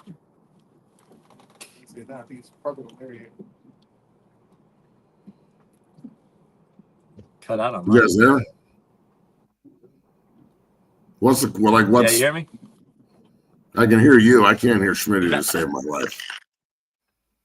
Did it cut out, Matt? No, I can hear you. Smitty's just staring at me. I don't know if he's asking me a question or Okay. Basically, Dion said he'll leave to coach his 2 sons. And I saw the clip. I'm just saying I think he's going to leave. Do you think he leaves is there a scenario where both sons are drafted to the same teams? I don't see how it works. First of all, he brought it up because Dion plays the media like a fiddle, and I've been talking about this for years. He just beat him to the punch with the question so he could set the narrative by himself. I don't see how it could happen. He has to go to a team and then hope that they can draft Shador and then figure out, you can draft Shiloh easy, just figure out a place where you want to draft him. But I don't see how it works. I don't think he's going to leave. I love how this story just keeps playing on, though. Eventually he'll leave. I don't know if he's not going to leave this year, but eventually he will leave. So I guess everybody will be correct whenever that happens eventually down the road. But I've never experienced anything like this where it's just it's such a beaming topic of conversation. There's tons of other coaches that are going all over the place, but people just can't stop talking about this. So no, I don't think he's going to leave this year. I think that Shiloh is not a draftable safety. I think he's an undrafted player, and that's cool. I was undrafted. I think Shador is probably the top pick in the draft unless they like Cam Ward more. I don't know, but I don't think he's going to last until 7 or 8 where the Raiders are. And that's the only franchise I could see them trying to do this with. But again, man, it's so difficult to just assume that all this is going to line up in your favor when he's got literally the world by the balls in Boulder and can do whatever he wants. So there's a contract extension on his desk in Boulder that, he's all over the place right now down at the hula ball and whatnot. So I'd imagine that that's going to be getting signed here sooner than later. But, Coach Prime does things on his calendar. They're still trying to figure out the offensive line coach and run game coordinator and things of that nature. So there's a lot of moving parts up there in Boulder. And do I think he's going to leave? Yeah, eventually. Like everyone leaves eventually, but I don't think it'll happen this year at all. Yeah, I'm with you. I don't think he's leaving. I think Coach Prime is real calculated too in terms of like what he wants to put out in the media. I think some things is put out for the purposes of, maybe leverage when it comes. You mentioned that there's a contract extension on his desk. Well, yeah, like he brought it up. Of course, it's for leverage. Get some more leverage. There we go. Fuck, now I can hear you. Yeah, I didn't hear a damn thing you just said. I couldn't hear anything you were saying, but all I heard was leverage. So yes, I agree with you. You brought it up, and I think that leverage has a lot to do with it. God damn, that feedback is killing me. Ooh. I know. I don't know what that is. Why is yours only doing it? Maybe I don't know, Matt. You hear me? You hear me on that, right? Boat. Matt, I can hear you, right? but everything's double talked with me. I either can't hear him or it's like dubbed over It's itself. either muted or yeah, we'll figure it out. Ellie mutes me when you talk. Yeah. Unmutes me so it doesn't get feedback. Matt, man, listen, we're on the boat, so it's trial by air. So we appreciate you jumping on here, man. Enjoy the weekend. Hopefully we get through these fires, and hopefully it's a good game tonight. Real quick, NFL wise, Saturday, Sunday, Monday games. Who you like? The Ravens match up with the Steelers. We got the Chargers and the Texans. And then the Rams have to be uprooted and go to Arizona Monday to play the Vikings, who could be one and done. And then we're talking Sam Darnold discussion for the rest of the offseason. Do they re-sign him or not? Because I think the Rams are going to win. Where are you at in your NFL takes? I'm going to take Buffalo over Denver, although I'll take the points for Denver. They're 8.5-point underdogs. I'll take the points there. I'll take Philly over Green Bay. I'll take the Commanders over Tampa. I'm going to take the Vikings over LA because there's no home field advantage for the Rams, but there's damn sure none in Arizona. I'll take the Chargers over the Texans and the Ravens over the Steelers. Yeah, I'm kind of with you. Hopefully we got good games, Matt. Hopefully there's some good games. That's all I care about. Look, man, I'm sure that one of them will be a turd, but I think the majority of them will be good, hard-hitting football games. I just want the refs stay the fuck out of the game, please. That's all I really want this weekend is the refs to stay the fuck out of the game, please. No doubt. Well, Matt, hey, man, we got Avon Cobourne in the back, 10-year NFL running back, joining us here. So we appreciate you. And are you on your show today or Monday? Yep, 1:00. 1:00. Find 0 to 60 pod with Bailey and Matt. Go follow him today on YouTube. Matt, we'll see you next week, brother. Later, boys. All right, hey, Big Smitty, Bailey, hop in real quick. I don't know if that was our service or Matt or what. Is it all right? No, it's your guys' mic. Smitty, you guys are way too close together, and yeah. He moved because we didn't know what was happening. Why don't both of you guys go on JB's phone and just one mic? That's all I'm saying. We do that. All right. Smitty's gonna shut his off. We got 10-year NFL veteran running back, man. Good friend, good dude. Joining the show, and can't wait to have him on, man. Bring our main man, Avon Cobourne, in the show, joining us. Man, you on a boat too? No, man, I'm in my backyard, man, just chilling by the pool, man. Hey, man, I got a shout out for you. You from St. Pete too, aren't you? You better believe it, the bird. Hey, Shaun King said, man, that's my boy. Shaun King's coming on after you, and that's St. Pete too, so it's funny. Man, that's my dog, man. Even though I never got the opportunity to beat him in high school, but anyway, that's my man. Hey, your son is out here playing JUCO, man. What's your thoughts, real quick? He's out here in Cali, and a friendly, familiar faces that I know that are coaching him. What is your take on this whole JUCO prep possibility on the 2-year deal that may not occur, that won't go against your 4-year, eligibility? Where are you at with that, and how's that affecting your thought process with your son? Man, I'm kind of straddling the fence on that because you know what I mean. You gonna have a lot of kids, man. These kids gonna be old, man. You know what I mean? So that's another thing about it too, man. Like you gonna have some kids that's 24, 25, man, still playing college football. So that's gonna be a little tough. But like, for my son wise, he's a little younger. So I his birthday's late, so it'll work out well for him though. Yeah, and nice to meet you too, by the way. Hey, nice to meet you, my man. Yes, sir, man. It's a pleasure have you on here. And you bring up a good point about the age piece, man. I that's probably the biggest concern on one side. Like you see, you got 18-year-olds playing against 25-year-olds, but then on the flip side, it's like from a player standpoint, I can see the benefit where it's like, you know what? I get 2 years of development. It doesn't go against my hours. It goes against my time. Now I'm a freshman, but I'm 20 years old. I got experience. I feel like on one side, it's a benefit to the players, but on the flip side, it can be a negative to some players who are going more the traditional route. You know what I'm saying? Yeah, I feel that way too. Like I know because some guys that they bloom late. You know what I mean? So it may come in favor for those type players and stuff like that. But I'm straddling the fence on that. You know what I mean? So hey, we'll see where it go. We don't even know how long it may last. That's true. What's your take though? Like your kid, your son's out there and he's like, all right, this kid's doing the traditional organic process, go through high school. He's going to go JUCO, try to develop, go D1. What is your take with there's 7,000 kids in the portal? There's only 134 D1 schools. What are you advising your son or other players at that age to say, hey, man, this is what it is. You got to compete against the portal and your high school, rivals and everyone else that's trying to get recruited. Like, to me, man, we got to stop at some point. The NCAA got to cut it off and say, look, man, these kids are losing opportunity from 18 to 21, the normal age. Now we got 27, 28-year-olds in college.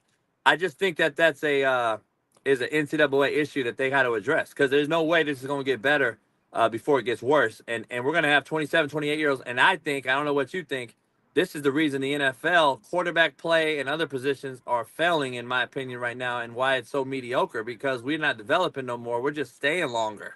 Like, we're moving 4 schools in 4 years anyway. We're not developing them. And then we get a 27-year-old QB to go into the league, and he struggled. And now we got Michael Penix at 26. We got Bo Nix at 26. We got these guys in the NFL that are older, and by attrition, through osmosis, they played more college games. So cool. Those two are actually having a little success this year as rookie. Jaden Daniels, 23, 24. But other than that, you're not getting a 22-year-old no more in the NFL that's been developed for 4 years. So is that an issue with these young kids? I do. I feel like it's an issue. I feel like the NCAA, man, they're gonna have to get some type of hold on this portal situation. I know they're talking about just having it open one time, which will be in the spring or something like that. But it's just it's out of control. Like they have no control of anything, man. So it definitely has to change, man. Like none of these. I mean, even with some of these coaches too, man. Like these coaches, man, they go straight to the portal. Like they're not even recruiting anymore, man. Like these high school kids, man, they in danger. You know what I mean? And then these kids not like us, man. You know what I'm saying? Like they don't trust the process. Oh, I'm not coming into college. I'm not starting. Well, I'm finna jump ship. I'm finna get in the portal. Like some of these kids, they scared of competition, man. Yeah. To that point, though, let me be devil's advocate. If you are a kid in today's era, why should you trust the process? Because coaches are up and leaving just as quick as players are leaving nowadays. And then also, coaches are promising one thing, but then the offseason comes, they're back in the portal recruiting your replacement for the next season. So it's like, if you're a player, because like me, I'm young, but I played in the normal era too, where you couldn't, no transfer portal. It was no, like you had to stay, you had to earn your position. You might not start till junior, senior year. That's just part of the process. But now, because the transfer portal, a coach every single offseason can go back to the portal and find their next running back, their next whatever the case may be. and you might be a kid who just trying to be traditional, but you just sitting there, and now you a senior or whatever, and you ain't played your whole career. You know what I'm saying? So like, I hear what you're saying, and I'm with you, but I do see the other side as a player where it's like, damn, like, I mean, coaches is giving me broken promises. Yeah, and I agree with you on that too, man. I agree with you on that, man. It's just, you know, that's hard, man. It's hard, man. But it is, man. Like this thing different now, man. Like it's hard, but you know, I always try to tell the kids, man. You know what I mean? Just like trust the grind, man. Like the grind, always know what you put into it, man. You know what I mean? Just believe in your ability, man, and go out and do what you do. Because at the end of the day, man, it's still football. You know what I mean? It's still football, but they also got to understand too, man. Like those coaches got to keep their job as well, so they got to continue to get better too. So which means when they turn on the tape, if you making plays, you balling. At the end of the day, coach will put you on the field. Absolutely. You know what I'm saying? So keep it simple. Hey, God, you're a 10-year NFL vet. You a 10-year NFL vet. You played a position that is now so short-lived. It's not really, we could say it's not even draftable anymore because they want to steal running backs in the draft now and pay them on the low, pay them on the cheap, get them that rookie deal, let them go after 3, and then still and then draft a new rookie running back and just use them like a piece of meat in the meat market. What is your advice now, or how do you look at the NFL running back position? Guys like Saquon not chasing the record. If you're Saquon, do you chase that record? And what do you think about that whole thing in the way we are in this market? Running backs aren't getting paid. They're basically the low end on the totem pole, and their years are just short lived. I mean, this is an NFL 3-year market for running backs because of the bang and the rigor that they go through in college, high school, and then the NFL. They just take too much pounding, and now we're seeing coaches get smart and say, all right, we're going to use you less as far as attempts. You know, Tiki Barber and yourself and other guys, 350, 400 carries in a year. Now you're seeing 150. You're seeing 150, maybe 200. And then you get guys injured like CMC and the great running backs that are not even playing because of this. What's your take on that right now with the running back market? But you know me, I'm always go fight for my RBs, man. You know what I mean? I feel like that's, you know what I mean? It's the best position in the game, man. Like quarterback need us, man. You know what I mean? We protect you, and then when we protect you, we earn our carries as well. You know what I mean? But I just feel like the game had changed.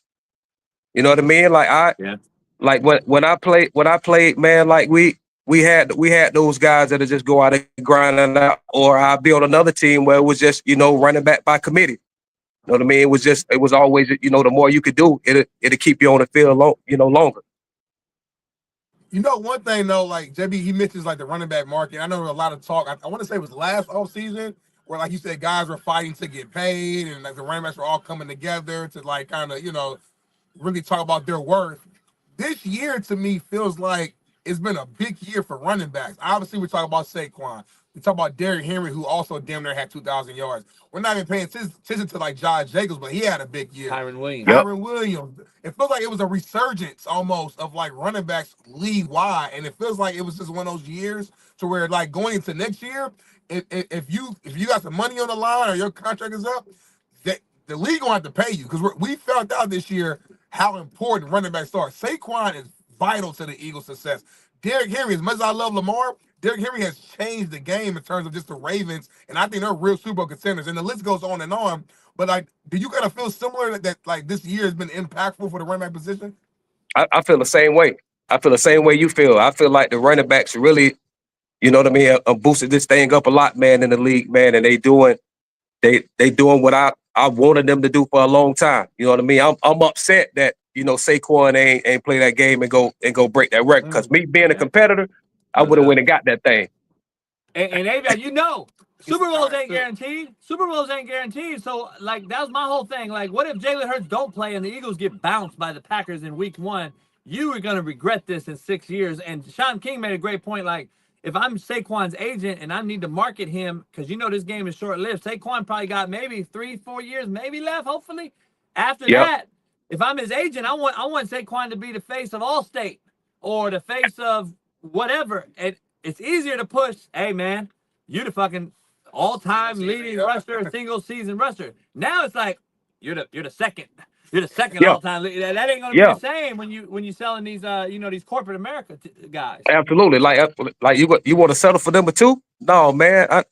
I felt like he should have went and got that thing, man, and went and broke that record, man. I understand, you know what I mean, being a team guy, man, and try to get yourself ready for the playoff run. But man, just like you say, man, the Super Bowl ain't guaranteed.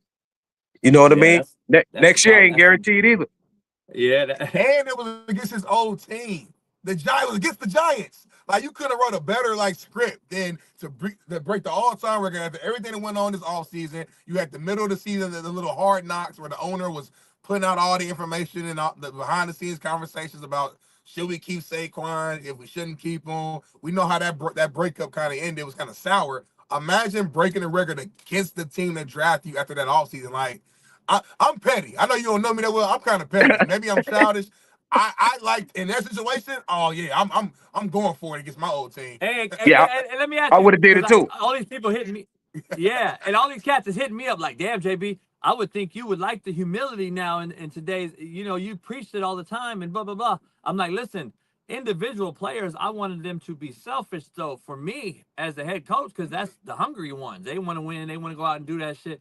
And I'll reel you in as the head coach. I don't think they to me, it was like, come on, man, I want you to be selfish in this thing, because as the head coach, the all-time leading single-season leading rushers on my resume too. As the head coach, it's on the O-line. Lane Johnson, probably a top 5 right tackle of all time.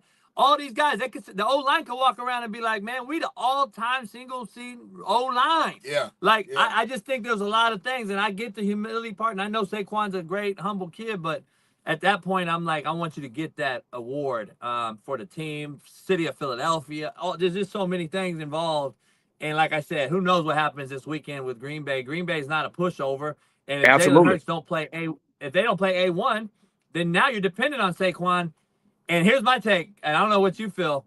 I'm giving Saquon 30 carries, because not that you missed the game and it's a punishment, but I just think you're gonna have to lean on Saquon this game more than you would have to with a fully healthy Jalen Hurts. Absolutely, I totally agree, and I hope Kellen Moore up to doing that. You know what I mean? Because I know he can get a little pass happy sometimes. So I hope he go ahead and have that quarterback turn around, man, and hand Saquon that rock, man. Because I would give him 30 carries too, 25 to 30 at least. He got to have that touches. And if you handed it off to him or throwing it to him, something.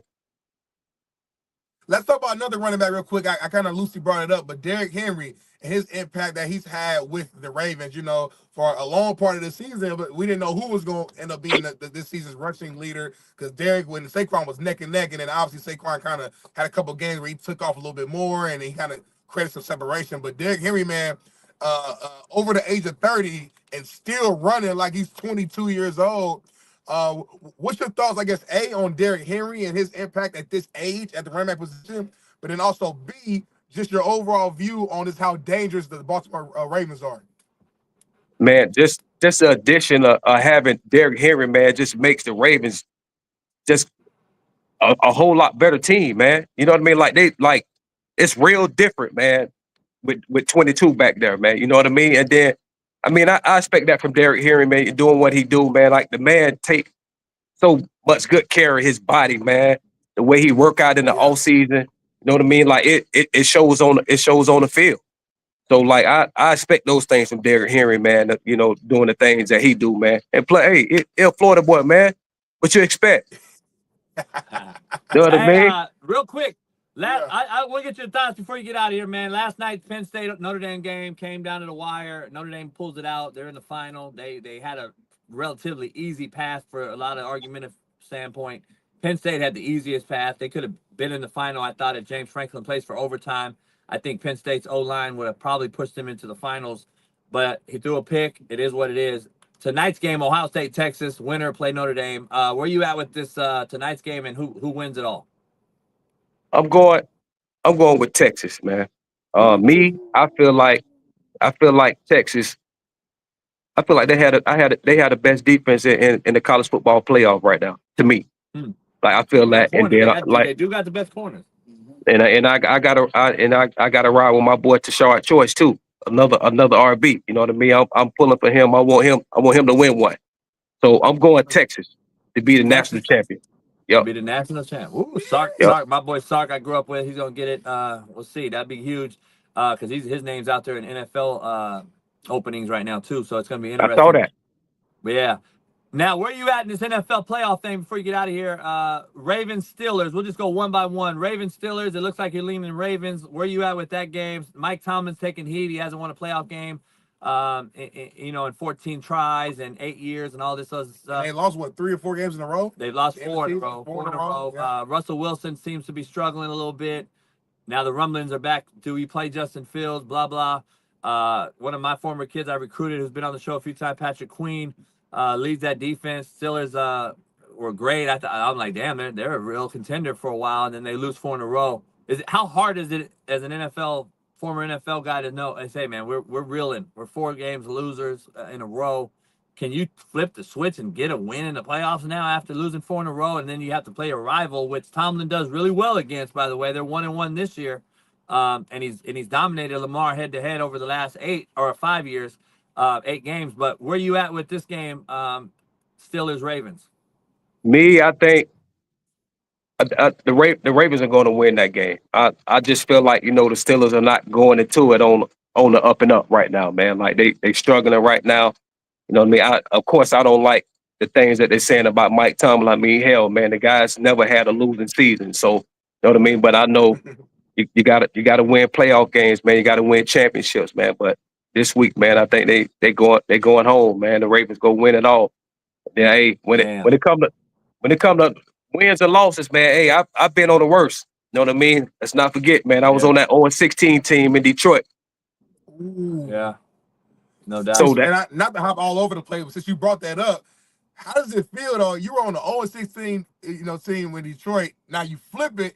They may be the best team in the league right now, man. Like, how are you feeling about how they look this season? Just them going into this playoff. Do you feel like they're real contenders at winning the Super Bowl? They got a bye, of course, this weekend. So I know I'm skipping ahead a little bit, but since you brought it up, I just wanted to get your thoughts on the Detroit Lions this season. I love the Lions, man. I love the way they looking, man. I'm glad they winning. I'm happy for that city. I was in Detroit for 6 years of my career, man. And then that head coach of that team, we was on that team together when we went 0-16. You know what I mean? Dan Campbell, man. That's my man. That's my man, man. We real good friends. And I'm pushing for him, man. And then the GM of the Lions, are you surprised? He's a Florida guy too. In his early success? Are you surprised in Dan's quick success? Let me say that. Are you surprised, or is that how he was as a player? Because a lot of people, when I took code for coaching, people were like, "Oh, that's JB. That's how he played." Is it similar in that way? Is he was a player the same way, and that's why you could see it? Same way. The same way, man. He's insane as a coach, and he was insane as a player, man. He just got shorter hair now. You know what I mean? Yeah, absolutely. No doubt. Absolutely. That was bad. Let me. No doubt. I'm happy for it. We need some kneecap biters, man. Coaching these young men again, man. I that's what makes me want to coach again. I'm like, man, these kids need a real motherfucker, not these tight, skinny jean wearing motherfucking McDonald's. But let me ask you, let me ask you real quick. Let's go to the next game. Buffalo, Denver, man. Sean Payton's a Super Bowl champ. He knows how to win. He's taking this kid that he wanted, and nobody else thought he was crazy for trying to draft Bo Nix. He's got Bo Nix in the Rookie of the Year conversation. Denver's got a great defense. They seem to be clicking on offense. And even though the Chiefs did what they did last game, they didn't need to win. They probably conceded. Denver scores 39 points, though, or whatever they did. That's still a good thing going into the playoffs regardless. You got Denver at any shot against Buffalo and possibly the MVP and Josh Allen? Man, it's hard to go against 17. You know what I mean? But I love Sean Payton too, man. You know that's my man. He was my offense coordinator when I was in Dallas, man. So we good friends too. But man, I gotta go with Buffalo, man, on that one, man. I can't go against Josh Allen, man. I can't go against him, man. That dude, he different. Yeah. Let me transition to Saquon and them. They got to play the Packers, man. They played week 1 in Brazil. The Packers could have won that game. It came down to the wire, and then Green Bay went on a run, and then Jordan Love seems to be a little bit either injured or just not playing as well as he was. They're getting Josh Jacobs back. They got, one of their wideouts is out, Watson, but they still got a young wideout core that's as good as anybody. You give the Packers any shot at all upsetting the Eagles? I don't give them a shot at all of upsetting the Eagles, man. Eagles win that game. You know what I mean? Still got to give Saquon 25, 30 touches though. Yeah. All right. San Diego Chargers. Harbaugh takes over. LA Chargers. LA Chargers, my bad. LA Chargers now. Shit. Fucked up. It's crazy. The way the NFL's moving, man. It's like, damn, LA Chargers. The team we never wanted as a LA. I'm an LA guy. I'm like, man, keep their ass to San Diego. Harbaugh comes in here, gets Herbert, going already in the playoffs after Staley was just a debacle there, man, and just seemed to just do all the wrong things. Harbaugh seems to be doing the right things. I got him beating the Texans.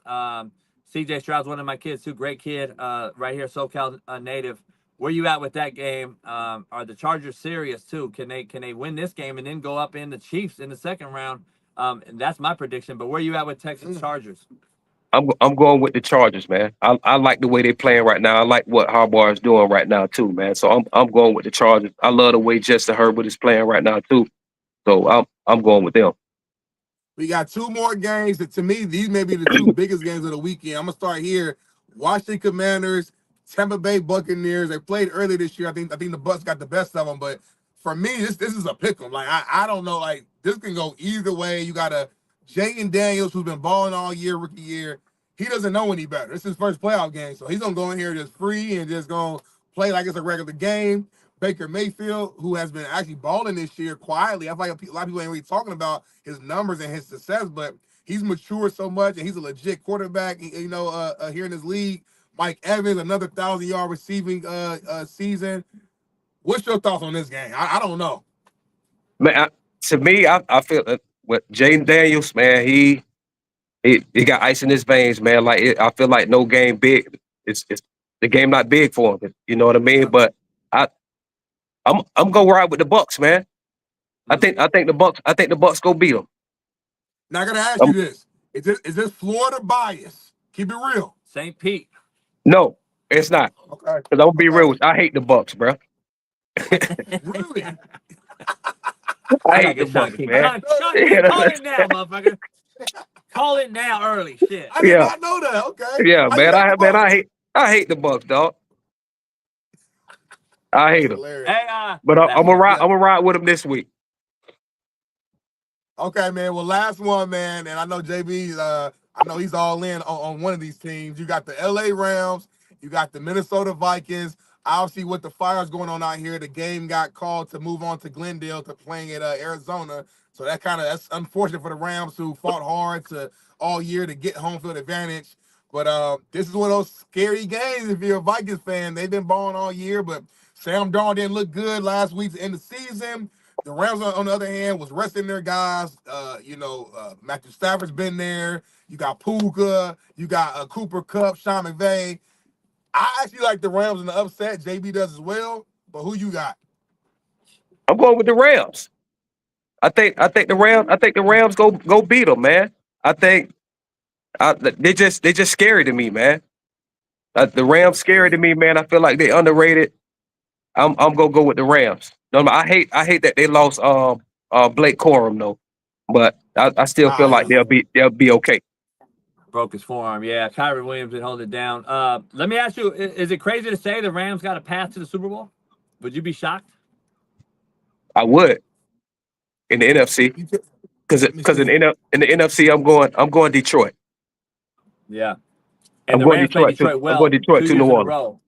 The Rams should have beat them last year in the playoffs. They could have beat them this year in game 1. So they know each other. They're familiar. That if they have to play, it could be another barn burner in Detroit, indoors. You know what I mean? I don't think there'd be weather. Loud, though. It'd be loud. I mean, but I can see the Rams being in the Super Bowl, and crazy as it sounds, the path that leads to them being dangerous, like you said, man. Hey, let's play a little game to end the show, man. If I had to ask you, just give me a one-liner. I'm going to mention a guy to you, and just tell me what first thing comes to mind as we get to these playoffs. Josh Allen, first thing comes to mind, just a one sentence, one word, whatever you want to use. Josh Allen right now, how do they win a Super Bowl? If you were asked, like, what does he have to do? Be a game changer. Yeah, that's it. Do what he do. He's Because got he that type guy, man. He put that team on his shoulder and let you know, hey, let's go. I got this. he's like the I don't know, the common denominator or the it factor. Everything goes through him. Like like Josh Allen, I always say he's a football player. Like, I don't even call him a quarterback. Absolutely. And you know exactly what I mean when I say that. Like he's a football player. Like, Absolutely. It's different. Yep. Hey, that's what you want as a Eagles, coach anyway, man. Give me 11 football players, man. I'm good. Yeah. For the Eagles to win it, Jalen Hurts has to do what? Stay healthy. That's simple. That's it. No doubt. That's it. For your Detroit Lions to win it all, they got to do what? Play great on defense. There you go. And the offense is rolling. I know Aaron Glenn just interviewed for the Jets. He turned down the Patriots, who seems to be doing a Rooney rule. Huh? When you turned down an interview too?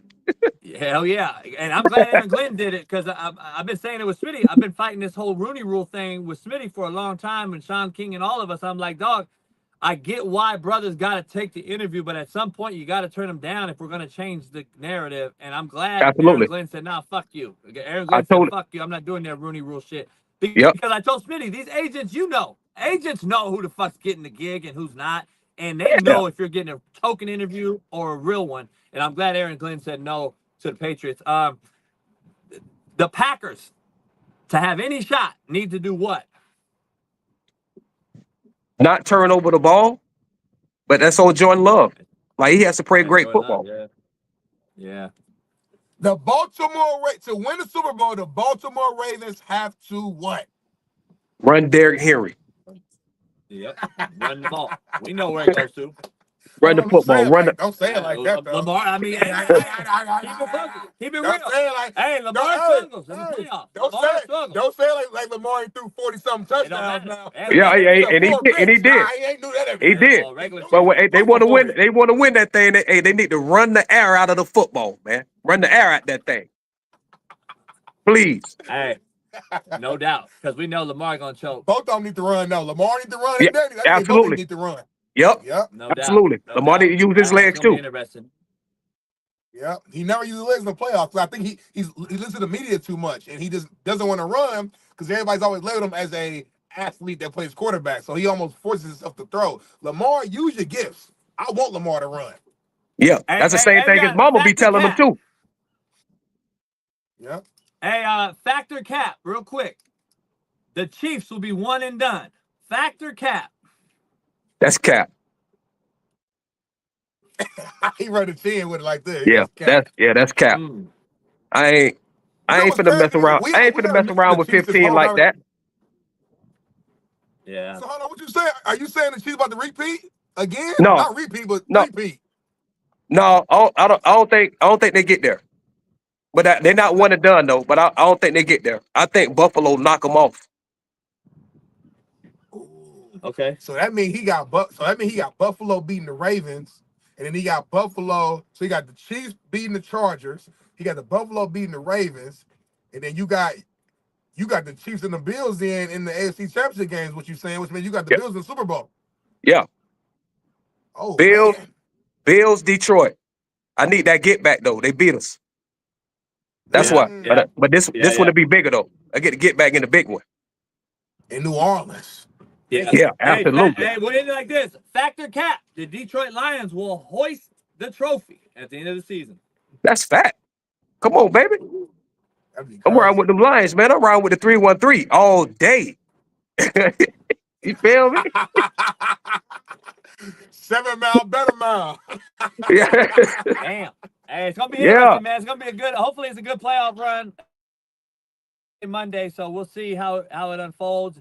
You got Texas winning it all, you got Detroit winning it all, and the Lakers choking. Cool. We don't even talk about that, man. I appreciate you. We gotta do it again, man, from the lounge when we in studio, and we just out here on a free game Friday fucking around on the water, man, and getting Smitty out of his comfort zone. And you know we can't swim. Well, you from Florida, you can swim. Oh, you better believe it. I'm a dolphin, baby. I'm a dolphin. I can do whatever in the water, baby. Believe that. There you go. Yeah. Hey, They go St. Pete right now, baby. He said, "Fuck this, I hate the Bucks, Sean." Yeah, listen, I hate them. Hey, listen. Come here. on, man. Listen. Let me explain something. He grew up loving the Bucks. He got every right to hate them now. Do it all. Do everything back, play special teams, catch the ball, pass, protect, effectively run the ball. Played 10 years in the league. The Bucks ain't giving one shot. I get his anger. I get his resentment. I get it. It be like that. It really do. Because you got power in Tampa. Hey, man, listen. The only people in Tampa got power some guys in that Ring of Honor. And I ain't know. Hey, I heard rumor. Hey, Tony Dungy told me that you could have got Avon on the roster, and then you said, "Nah, we need a bigger back." We're on the street. Hey, listen, man. Hey, me and Avon, y'all understand we about the same age, and I heard his little comment about he didn't get to play my high school. We'd have taxed that ass. Lakewood was in a downward swing when I was in gears. I mean, we were rolling. We were ahead of our time. You threw like 7 touchdowns on us my freshman year. Hey, we were ahead of our time. You know, the NFL hadn't really gone to this zone read system where like a dynamic, like change of pace back like him could really flourish. It was still like fullback, tight end, you know, run the ball, first and second down, throw the ball, slant, double slants and shit on third down. You might like have 3 aggressive play calls the whole game. Like it was a different league then. Like if my draft class came in now, I'm talking about me, Donovan McNabb, Akili Smith, Dante Culpepper, Cade McNown, Aaron Brooks. If that group came in the league now, oh Jesus. I agree. Y'all starting too. Y'all would start right now in the league. Well, nothing happened, It'd be different. Might be the same thing. I never forget this. And hey, hell of a football mind, but this is how stubborn those guys were. When Gruden got to Tampa, he wouldn't let us go shotgun in 2-minute offense. What? Yes, because he thought the passing game was so attached to the timing and footwork from under center. We didn't even go shotgun in 2-minute offense. Like that's how far the game has evolved in a short period of time. Yeah, that's true. Yeah. Hey, but let me ask you guys both though. If you look at it today though, Shaun, you and I talked. You need to get under center more now. Yeah, I think you got to have balance because I think the run game is more diverse from under center, and I think you got to prove that you will throw the ball from under center. But my point just was almost all offenses are 80% shotgun. Back when I got in the league, the only time you went shotgun was 2-minute offense. Right. At the end of the half, at the end of the game. Yeah. No doubt. Hey, but shout out to the loyal. Hey, all you coaches out there in college, this is the kind of loyalty you get when you recruit St. Pete. Look, he on here with Illinois State. I'm on here with 2 Yeah, repping. Yeah. Holding home, always repping, baby. Hey, I'm going to say before you jump off, I went to Ball State. We played Illinois State. I want to say 2014. They came to Muncie, Indiana, and we gave them that work. I'm just going to let you know that. That's all I have to say, and I'm done. I wasn't on that squad, baby. I was gone. But if I was there, boy, I would have gave that work. I swear to God. I like right into God. Hey, JB, I like to get a flowers too, where people know, because you know we got young brothers accomplishing stuff. Nobody talks about this, but AC won a state championship in the state of Texas as a head high school football coach too. A lot of people don't know that. Was it 2015? 2017. We won 3 of them. Yeah, we won 3 of them. A lot of people don't know that. Where at, AC? Where at? At Trinity Christian. You know, Shador was my quarterback. Dion was my offensive coordinator. I knew that. Yeah. I didn't know that. Yeah, we won 3 of them. Oh, that's big time. That's big time. Speaking of Shador, what's Shador going to do in the league? Is he going to work? What you think? Keep it real. I love him to death, man. I feel like he's a hard worker, man. I always tell people, man, I said, man, if you working harder than him, you ain't human. Like the kid work, man, he has a great football IQ, man. Like he go flourish in the league, man. He ready. He ready. JB don't believe it, so I'm glad you just said that you actually coached the kid, know him personally, said you can't outwork the kid, so you just heard that from an actual person who coached him.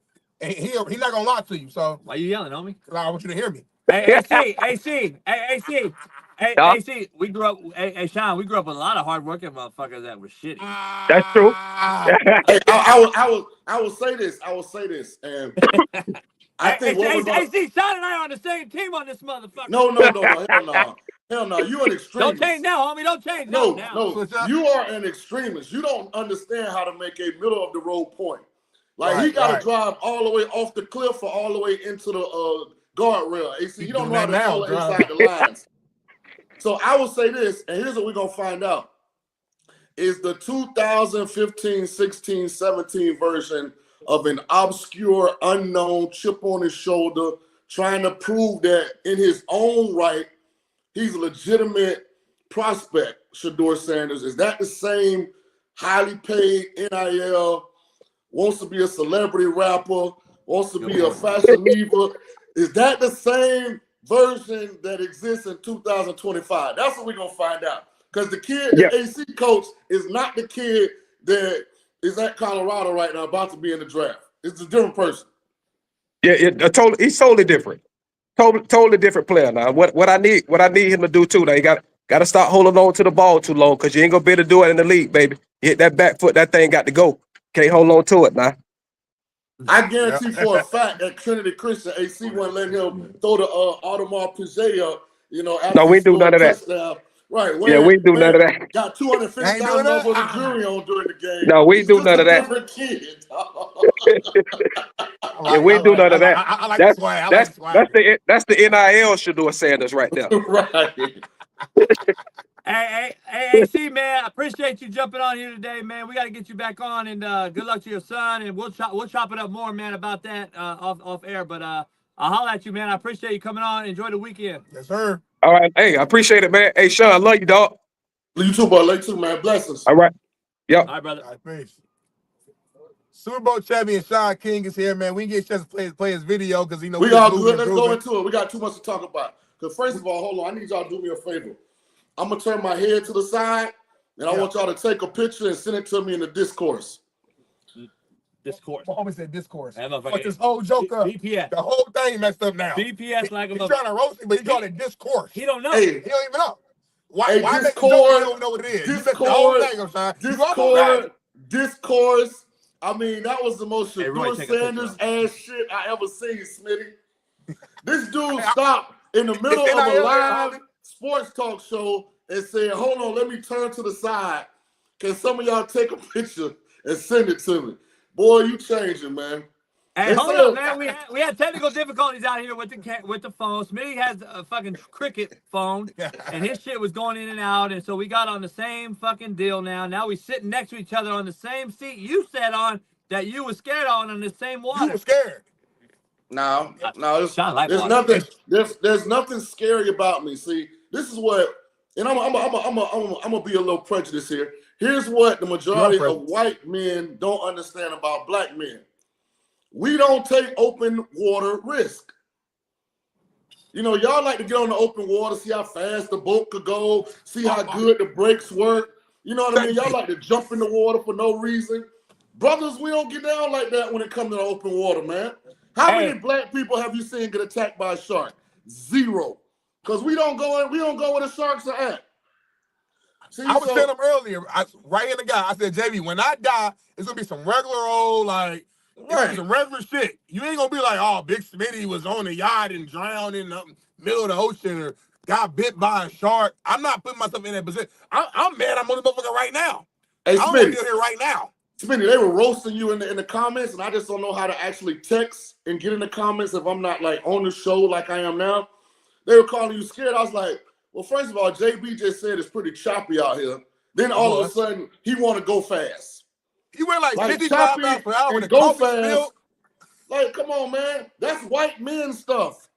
And Shaun, it was pitch black dark at the time when he's doing it. It's dark. We saying mantis, dolphins, all types of stuff. A what? What's it called? A mantis? A what? A manatee? What's it called? Motherfucker, we're not in Florida. We saying all type of shit in here. Smitty. Seals? Hey, Smitty, if you go on any social media platform and type in boat accidents, every time one of them boats is going fast and everybody jumping up and it flipped or something crazy happened, all white people. White. Hey, Shaun, the port engine wouldn't turn on this morning because I had the fucking light on that battery, so I had to figure it out. I shut it off and it started right up. Smitty was spooked. It was over. He was like, "Oh, take me home. I'm gonna go home." JB, You are talking to two brothers. What the fuck does port mean? Can you say front engine, back engine, left engine, right engine? We don't know what port. Left engine. Okay, there we go. There we go. I got to sound the part. I'm the captain, dog. I got to sound the part. He's trying to turn the engine on. Them motherfuckers said. I said, I grew up with bad cars, so I know what that means. I'm not about to be in the middle of the ocean stuck. We might be stuck right now. The engine been off for like an hour. I don't know what's going to happen when we try to cut it back on. I got to work today. Fox going to fire me. There's all the type of shit going on. We got the sun in our eyes. Hey, my boy Roy got the drone out here, though. We got the drone. We got the drone. The hood drone. The hood drone, not the one that's on the UFO one. Yeah. We got the hood drone out here. Hey, shout out to Long Beach and the marina, though. It's dope over there. I ain't going to lie. It's a nice area over there. I'm definitely coming back. It's beautiful right now. The fans ain't out here. No, but Shaun been right here. The fans ain't been out here. You just show them the whole. Shaun was right here drinking. The fans have never seen. Shaun was drinking 9 alcoholic beer. We got 3,000 people on YouTube alone, and we need to show them the whole. Shaun was drinking non-alcoholic beer out here. Non-alcoholic? Yeah. Boy, stop. Lie don't tell who tell it. Let's dive into these games. I know we asked all the other guests. We got to ask you too. Notre Dame, Penn State last night. Horrible game.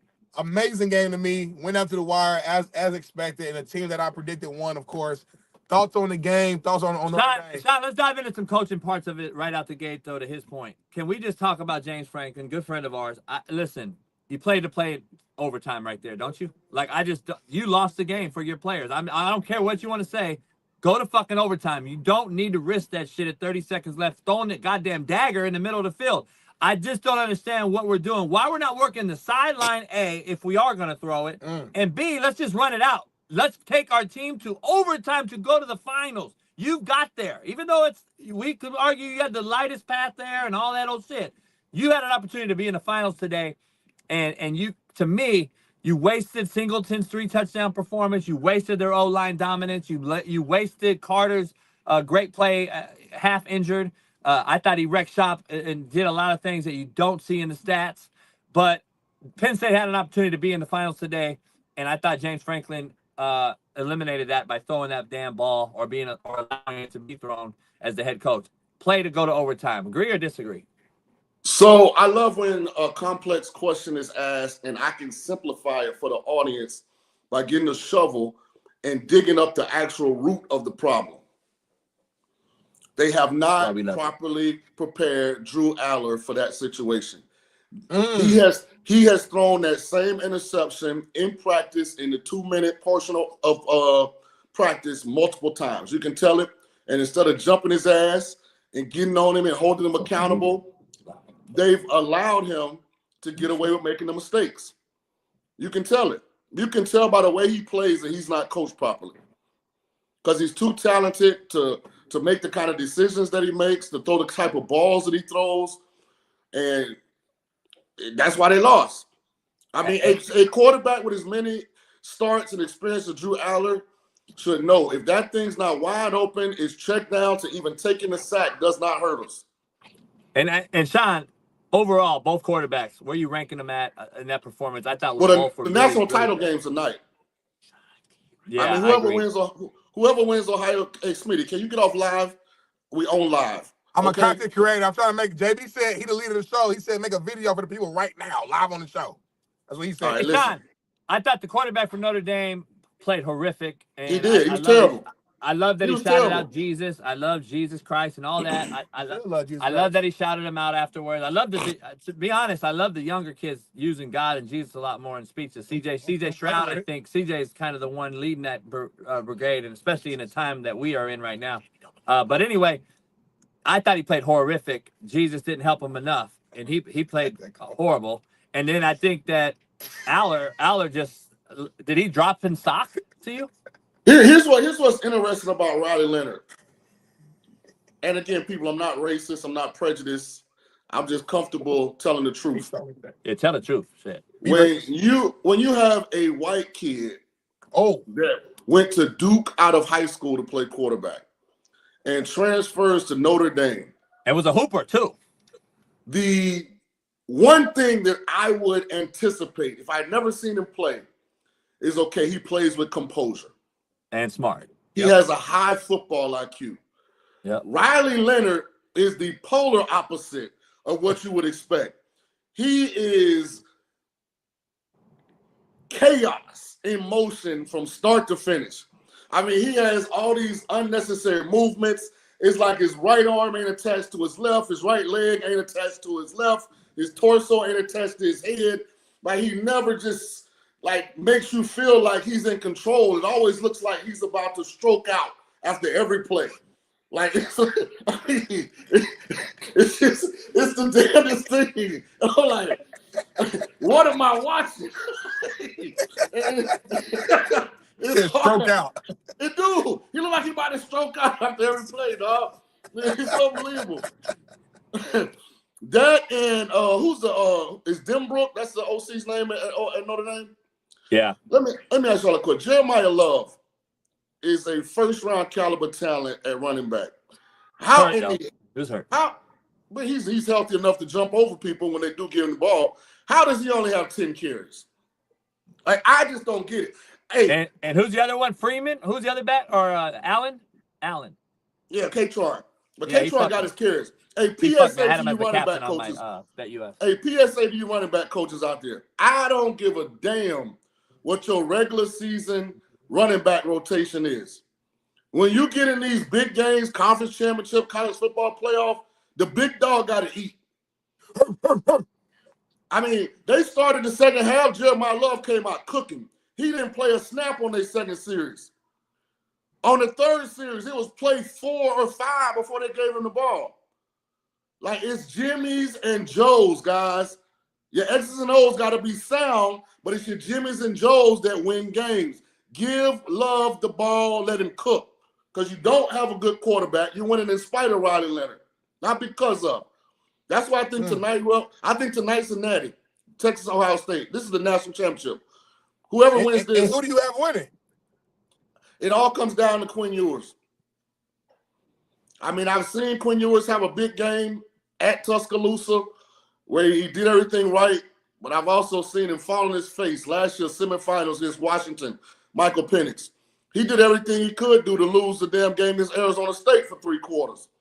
I mean, them lollipop balls with no velocity, like it makes me nervous. But Texas is the one team that's as talented as Ohio State. As a quarterback, why is Quinn Ewers so inconsistent? Because like you mentioned, we've seen him show up big and play well, stand in the pocket, make every right throw, but then we see him on the flip side look like an average quarterback. Is it a mental thing? Is it some tangible thing that he's just not consistent on with footwork? And just educate me and the fans on that piece. So here's what happens. Sarkisian's a really good coach, right? Mm-hmm. But Sarkisian has a team that for most of Quinn's career is supremely talented to the competition.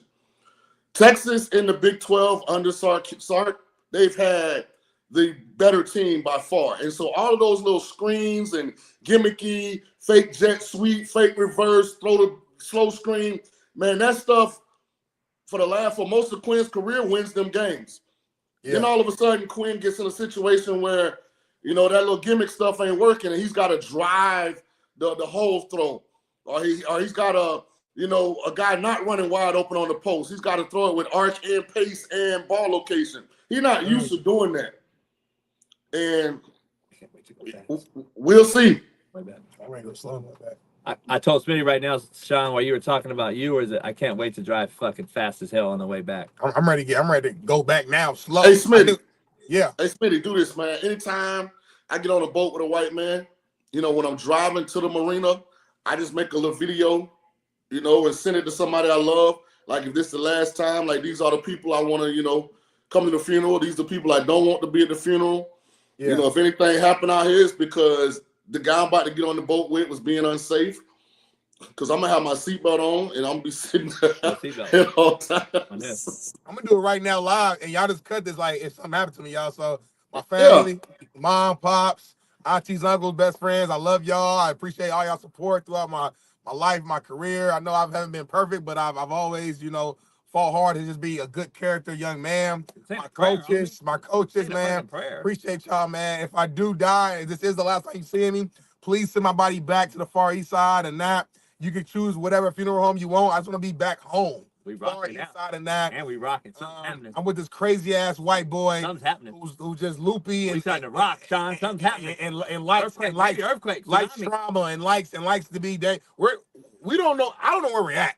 I don't know how he even knows where we're at. He don't know how to get back. So I got to work today. So that's my main thing as a black man. I gotta keep the lights on. But if I die today, I just know I love y'all. Send me back to nap, and we good to go. Hey, Shaun, for a biblical man to not walk by faith and not by sight blows my mind. I walk by the faith of God, not by the faith of white man. Yeah, we're all under the same boat, Smitty. Some people say white man is the demon, is the devil. Some people say that. Hey, JB. Malcolm X said y'all the demons and devils. Hey, Smitty. So I don't know who I'm next to. We took him out. Smitty, we're not gonna let JB be a convenient Christian, okay? Right. He lukewarm with it. He got one tattoo. He think he locked in. 12, but he got one Jesus tattoo. He think he locked in. that's the one I mentally. Right. He's like, I'm good. Well, one verse in the Bible. Why by faith, not by sight? Yep. He think he locked in. Then he got a girl 18 him later on that same night. Shaun, we got the TV on. We got fucking. Show the people what we got. We on the yacht, homie. Nah. All right, fuck it. Hey, I'm be honest though. Like I said earlier, having been out there before, that's a dope little setup. I wish he could live like 2 states away from the marina. But other than that part, the drive time from his house to the marina, it's a real. Let's start driving back now. Huh? I told JB, I said we need to start driving back now. It's fucking. It's 5 minutes. It's 8:45. We're gonna go 60 on the way home. We'll be back in 5. Hey, Shaun, real quick, NFL playoff talk, real quick. First of all, I gotta ask you. I don't know if you've been uprooted or not due to a tragedy or whatever. Right behind us is the smoke you see from the fires. The Rams got uprooted. They have to go to Arizona, a former place of yours. The Cardinals arena, the Rams do not play well in. For whatever reason, they do not play well in Arizona. They're going to have to make that home.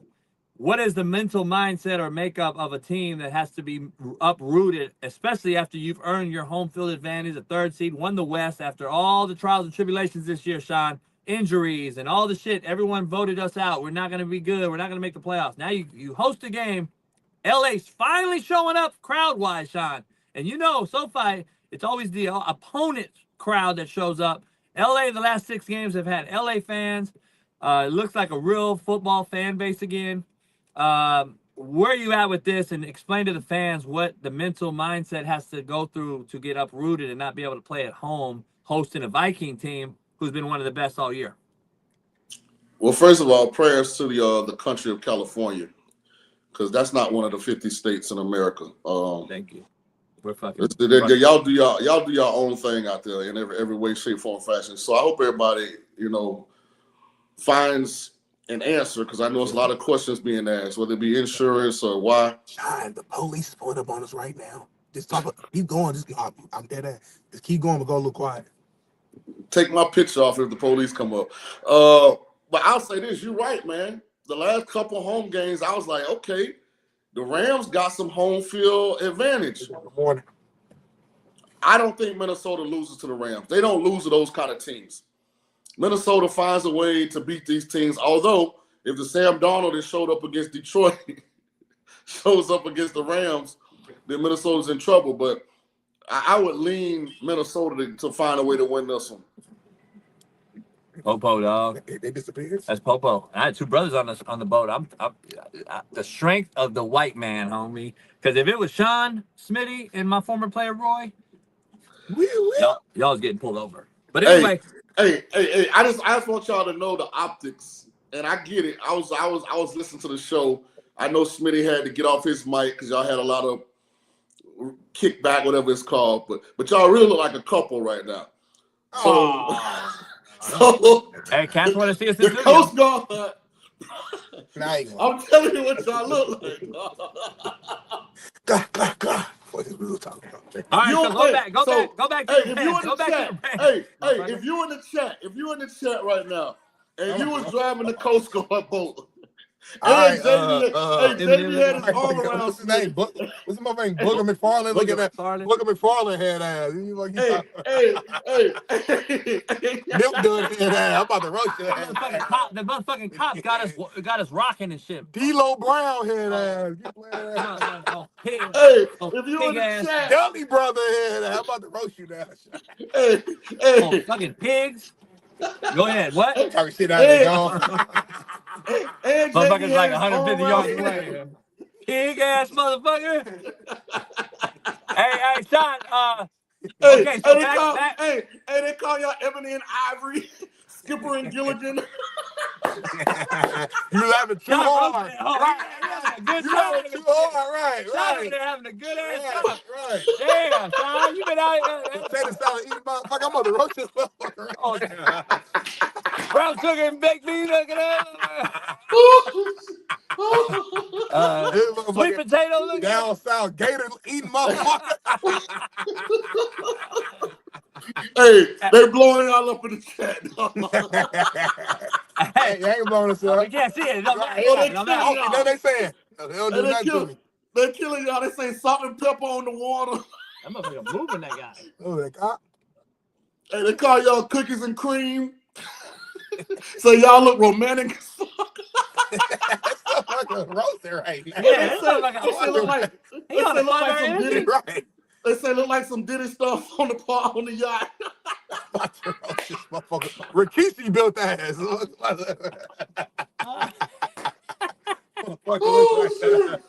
Hey, Todd, can you get back to the regular scheduled program?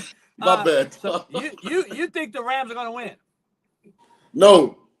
You think Minnesota's going to win? I don't see Minnesota losing to a good team. I think it's the elite teams that Minnesota struggles with. Huh. Because I think their pass rush is going to cause Matthew Stafford some problems. And I think they're balanced enough offensively to kind of negate Jared Verse in their pass rush. And then they got weapons. I mean, you got to think against Detroit, they had guys open. Yeah. Donald just played bad.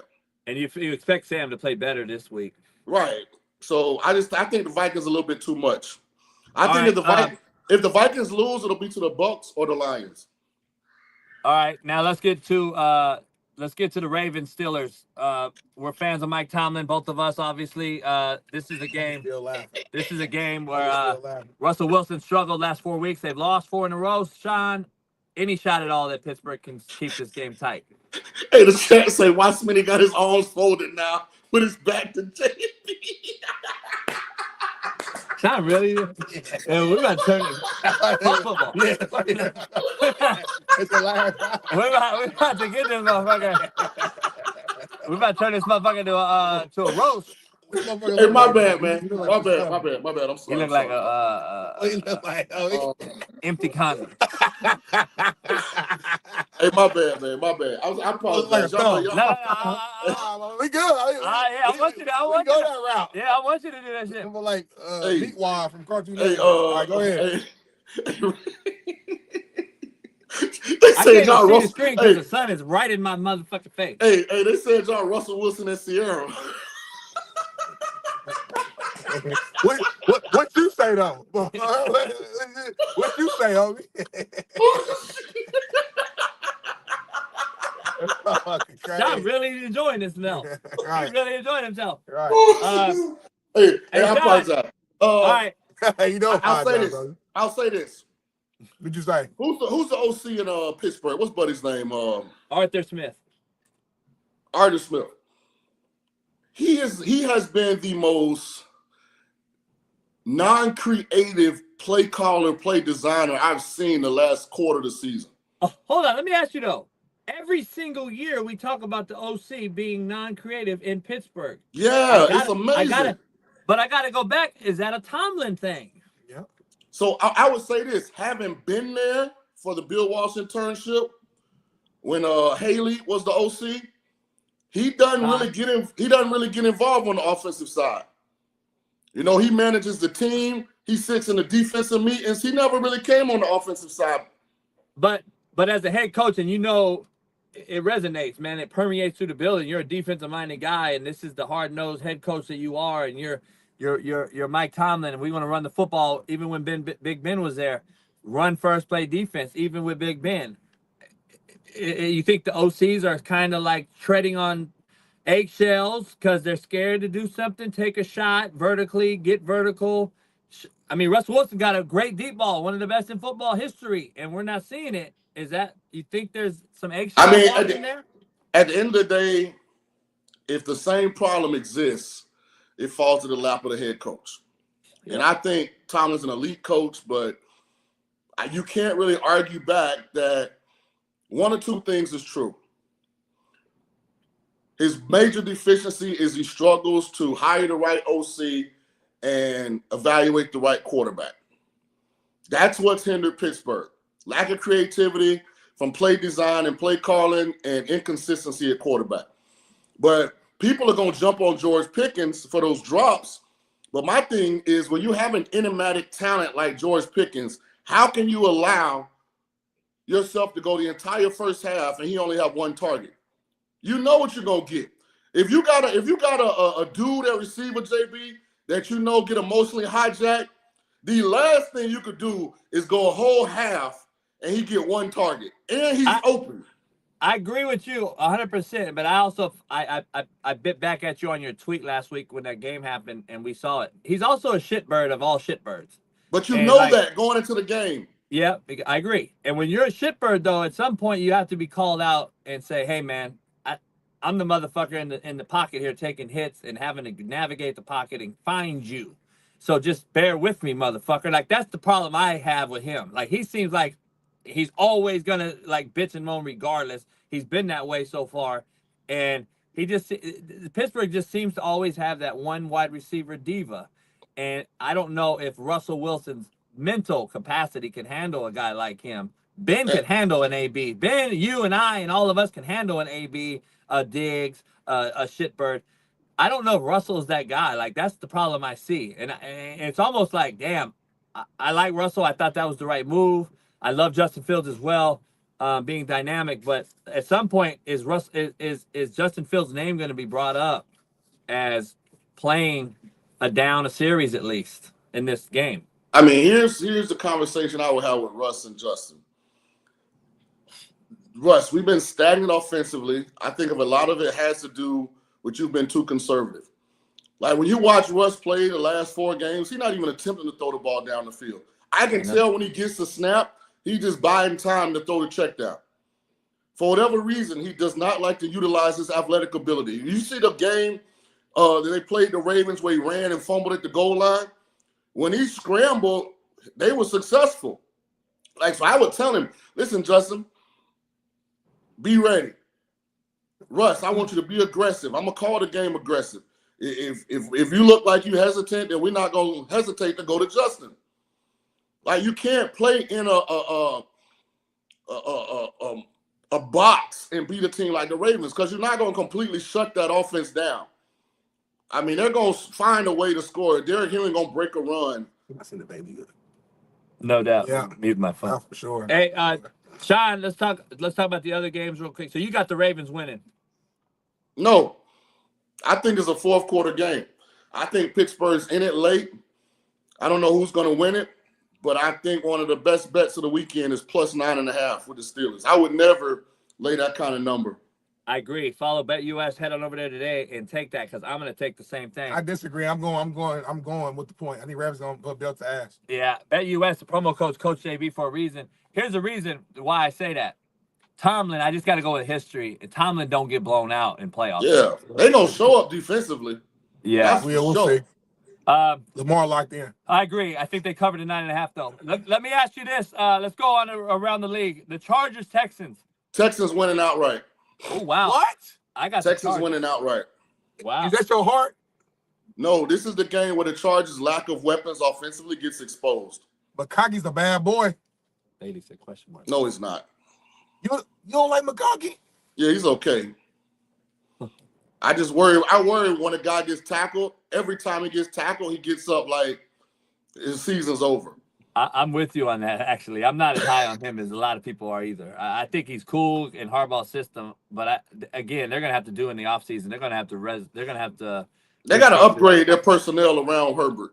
No doubt. And that's how good of a coach Harbaugh is. Right, they got this team fucking going. I think they're going to win, though. I think they're going to win. They got a running back. Their defense is legit. I think they win and upset the Chiefs in the next round. I think the Chargers only lose to Buffalo or the Ravens, in my opinion. I got the Texans winning. I think Joe Mixon establishes the run game. I think C.J. Stroud finally plays well, silences some critics.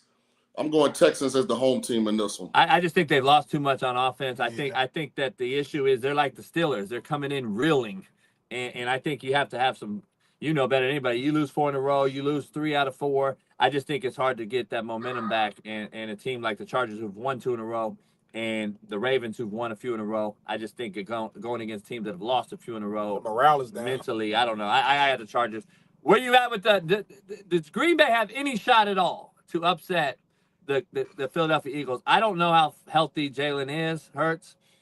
I can't imagine he practiced a lot in the last 2.5 weeks.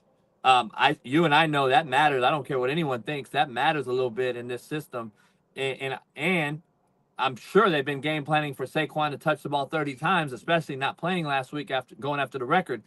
I'm heavy-handed with Saquon in the backfield. I'm getting him 30 carries. AC agreed. Where are you at with this game? First, answer the question. Do you think the Packers have any shot? And number 2, what are you thinking offensively with Jalen Hurts? The Packers got a shot because they're pretty good on defense and they can run the ball with Josh Jacobs. They could have beat him week 1 in Brazil. The issue with the Packers is, man, Jordan Love and Jaden Reed have played far below expectations, in my opinion. Jaden Reed all of a sudden can't catch a pass, and Jordan Love can't throw it accurately down the field, which were their strengths last year. So I'm not really sure what Green Bay is. I'll say this about Philly. I think Jalen Hurts is fine. I think these last 2 weeks were an opportunity for them to rest Jalen, who does accumulate a lot of hits because he carries the football. But here's what I'm watching for Philly. If Jalen can stay in the pocket and throw the ball on time in rhythm, Philly can win the whole thing. If every time he drops back and his first read isn't there, he goes to scrambling, they're going to be in trouble. Maybe not against Green Bay, but at some point in the playoffs. You know, Smitty, I'm sick of talking and you looking away. He's scared right now. DPS. It's real disrespectful. We got a little Rocky, Shaun, and he, the brother's on the boat right now. It's a lot. My life is on the line right now. I know. JB ain't gonna let that happen to you, dog. This thing is starting shaking crazy. We got a boat went by. We got a little wavy. Goddamn. All right. It's called a wake. Heard everything you said, Shaun. Thank Heard you. everything you said, Shaun. Repeat it right now. Yeah, man. I'm starting to feel it. Like, Mo, I'm sensitive. I know you sensitive. Hey, we sensitive. You been roasted for the first half of your segment. Hey, was y'all look like trouble? Y'all look like we got something for you, by the way. Hey, that's you right here, though. That's you right there. That's Shaun. The Deli brothers, look at that. How about them glasses fire though, for real. Them glasses I fire. bet you. I know that's you. Yo. That's your glasses. That's you right there, homie. That's both of you. That's white Shaun and black Shaun together. The Deli brothers. Hey, by the way, the whole time since we're next to each other, you next to each other. Hey, I just was reading the chat, y'all. Don't kill the messenger, man. You started this gangster shit. You started it. You said we look like a couple, and then the chat fed into what you said. Don't try to do that. It's always the person who be laughing the hardest, so you gotta get those. That's the rule. Hey, Shaun. Where's my lighter at? We got time. Hey, Shaun. So let's go through the other games real quick. Where you at with the other games? Obviously, you picked the Rams. You got the. I like Buffalo to beat Denver pretty handily. I think this. Really, you don't think Denver has a shot at all? No, I think this is where Bo Nix gets exposed, and then I just think there's something special about how Baker Mayfield's playing. I think Washington is a good story. I think Jaden has done an excellent job. I think I want to continue to poke the bear, and I mean it literally. Because I told the Chicago Bears they should have drafted Jaden Daniels and Brian Thomas Jr. And they all ridiculed me because they took Caleb Williams and Rome Odunze. Hey, I said to keep Justin and take Alt. Well, once they let Justin go, that's when I went on 620. And by the way, they still haven't had me back on. Like I think I'm in timeout because I was right. I think Tampa beats Washington. I got Washington winning. I think Baker's just going to show us who he is in the playoff. Let me ask you this. the Rams, going back to the Rams, it goes against your take because you got Minnesota winning. I got the Rams winning. Let's say the Rams win and follow my narrative. The talk in the town is going to be, what do the Vikings do with Sam Darnold? Where are you at with the Vikings and Sam Darnold winning 14 games, having the year he's had? I think it'd be asinine to get rid of him. Where are you at? Because you're a JJ guy. Where are you at with So my reasoning for what I would do has changed post Detroit game. Because if Sam played good against Detroit, not saying that it eliminates everything that happened during the season, but what scares me is that those are the same things that have kept him from being a consistent quarterback his first 6 years in the NFL. So it's alarming that in year 7 it popped up at the biggest moment. It would really, a lot of it revolve around how healthy I think J.J. McCarthy is and how ready I think he is, not just to play, but to inherit a starting job where we feel like we're a Super Bowl contending team. See, that's the thing when you're doing Jay. He's not going to get to be a rookie. He's not going to get to be a young quarterback. He's going to have to come in and play playoff caliber, Super Bowl potential winning football from the very beginning.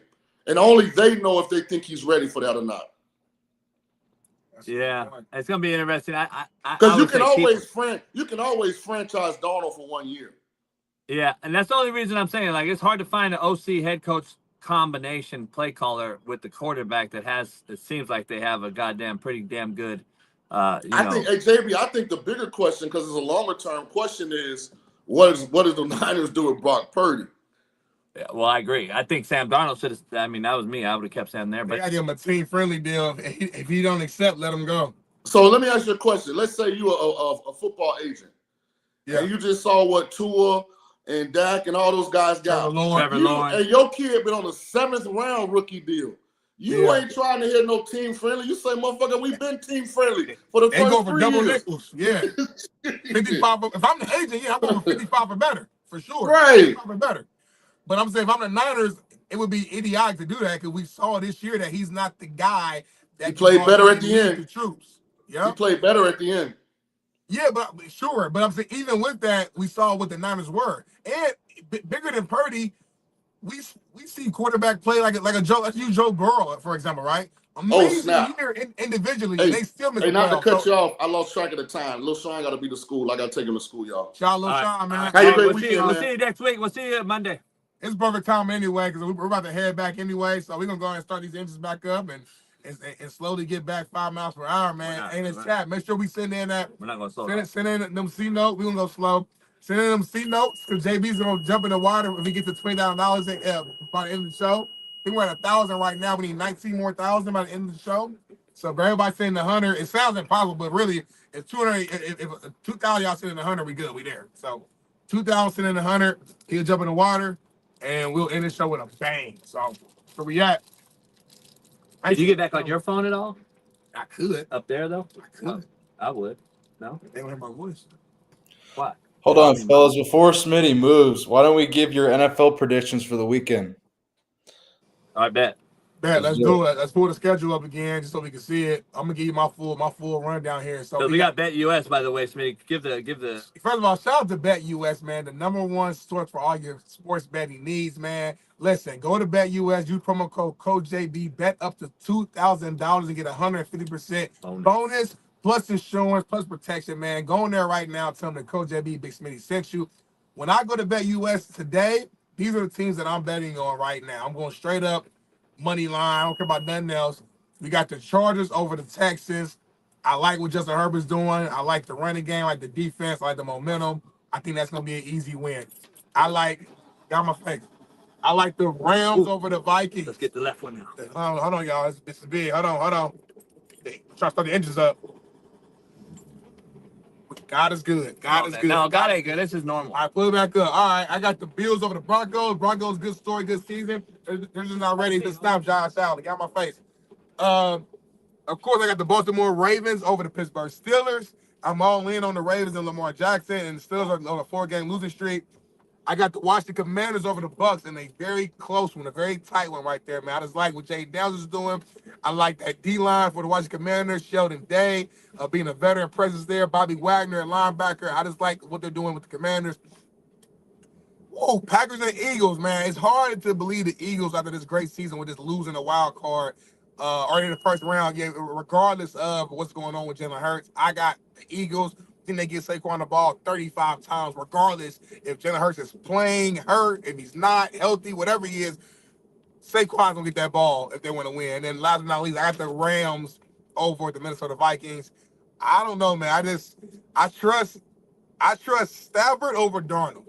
I trust McVay over good on me?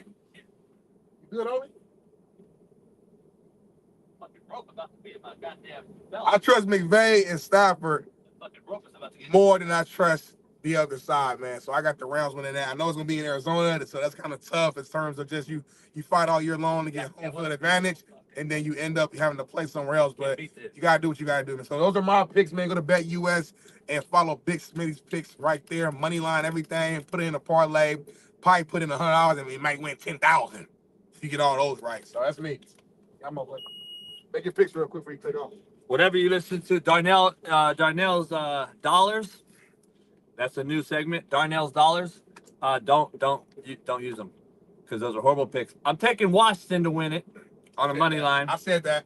And I'm also I'm gonna stick with it. Me and Weddle are on the same page. I'm taking the Packers in an upset. I don't think Jalen Hurts is gonna play very well. So I got Packers in an upset. My Rams are gonna win. I'm taking that on the money line, and I'm taking the Pittsburgh to cover 9.5. And I'm also taking the Chargers to win on a straight money line.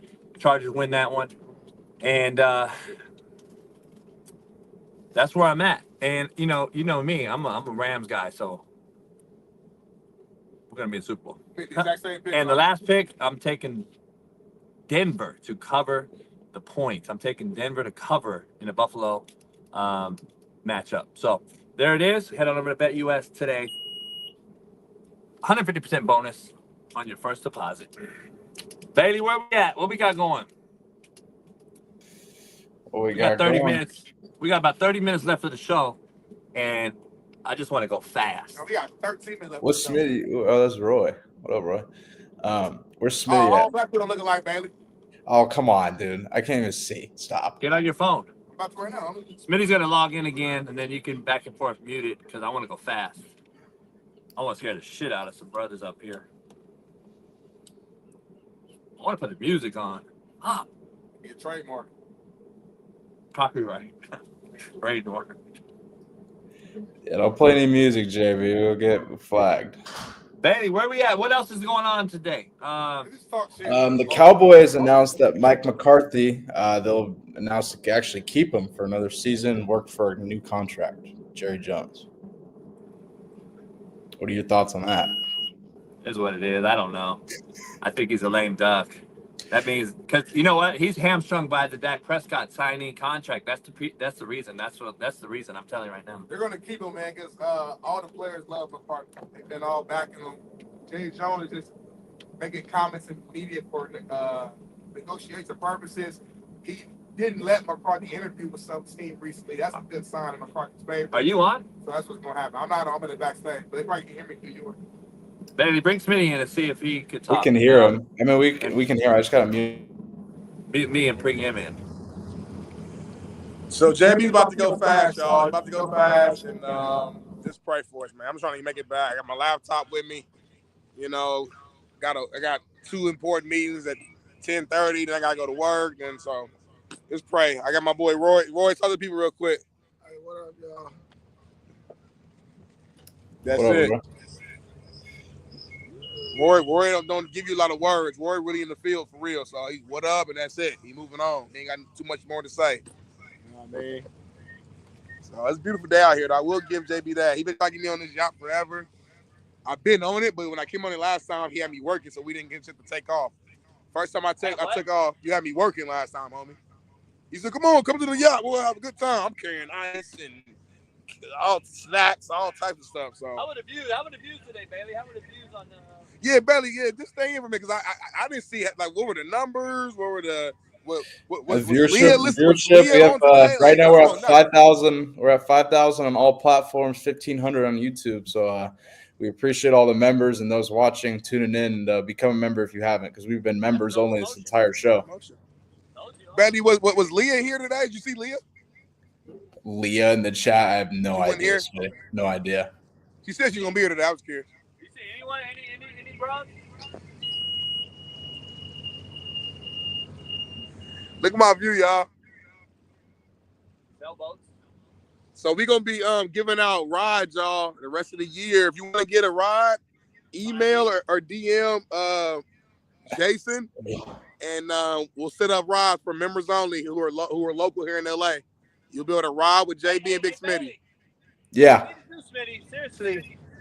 Maybe we bring out a couple super fans to the Super Bowl party or something. I don't know. That'd be crazy. But how do we decide who to bring out? I don't know. They got to win. The Super Bowl party that Smitty's not going to go to? Smitty will be there. It's got to be like California He ain't guys, going. maybe. I don't know. He ain't going. But it's like, out of that group, how do we say? I They might got to go. do something. They got to holler for $1 or something. Smitty, if you go, I'll go. It can't be more beautiful out here, baby. I'm gonna be honest. We got fires behind us, and unfortunately, but it could be a more beautiful day out here. I'm just gonna be honest. It's like glass out here.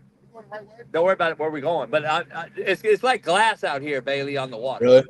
That was good. Because I'm white. No, like seriously though, like no bullshit. I don't know where the fuck we at. I know that's good. So how do You see that island over there? I'm gonna try to get it as fast as I can and go around that motherfucker and then aim back into the thing. Smitty's scared right now. Can't even hear Smitty. Keep praying. You want to do baby Jesus? Baby Jesus, dear baby Jesus. We come to you today to let the black people on the boat to understand and appreciate God's beautiful green earth, blue water. And we're going to go fast, baby Jesus. We're going to go very fast. And I want to scare. And I want to change the stereotype of all black folks out there that don't like the water. We're going to change that today on the realest show on planet Earth. In Jesus' name we pray. Amen. Amen. Wow. And if you don't finish first, you're last. White people are crazy. Oh my God, here we go. I'm gonna show you what's going on. Smitty, you good? You alive? You breathing? White folks are insane. I see the bubbles in the back. It's how fast we going. The back is leaning down. We're like up. Oh my God. The whole front is up.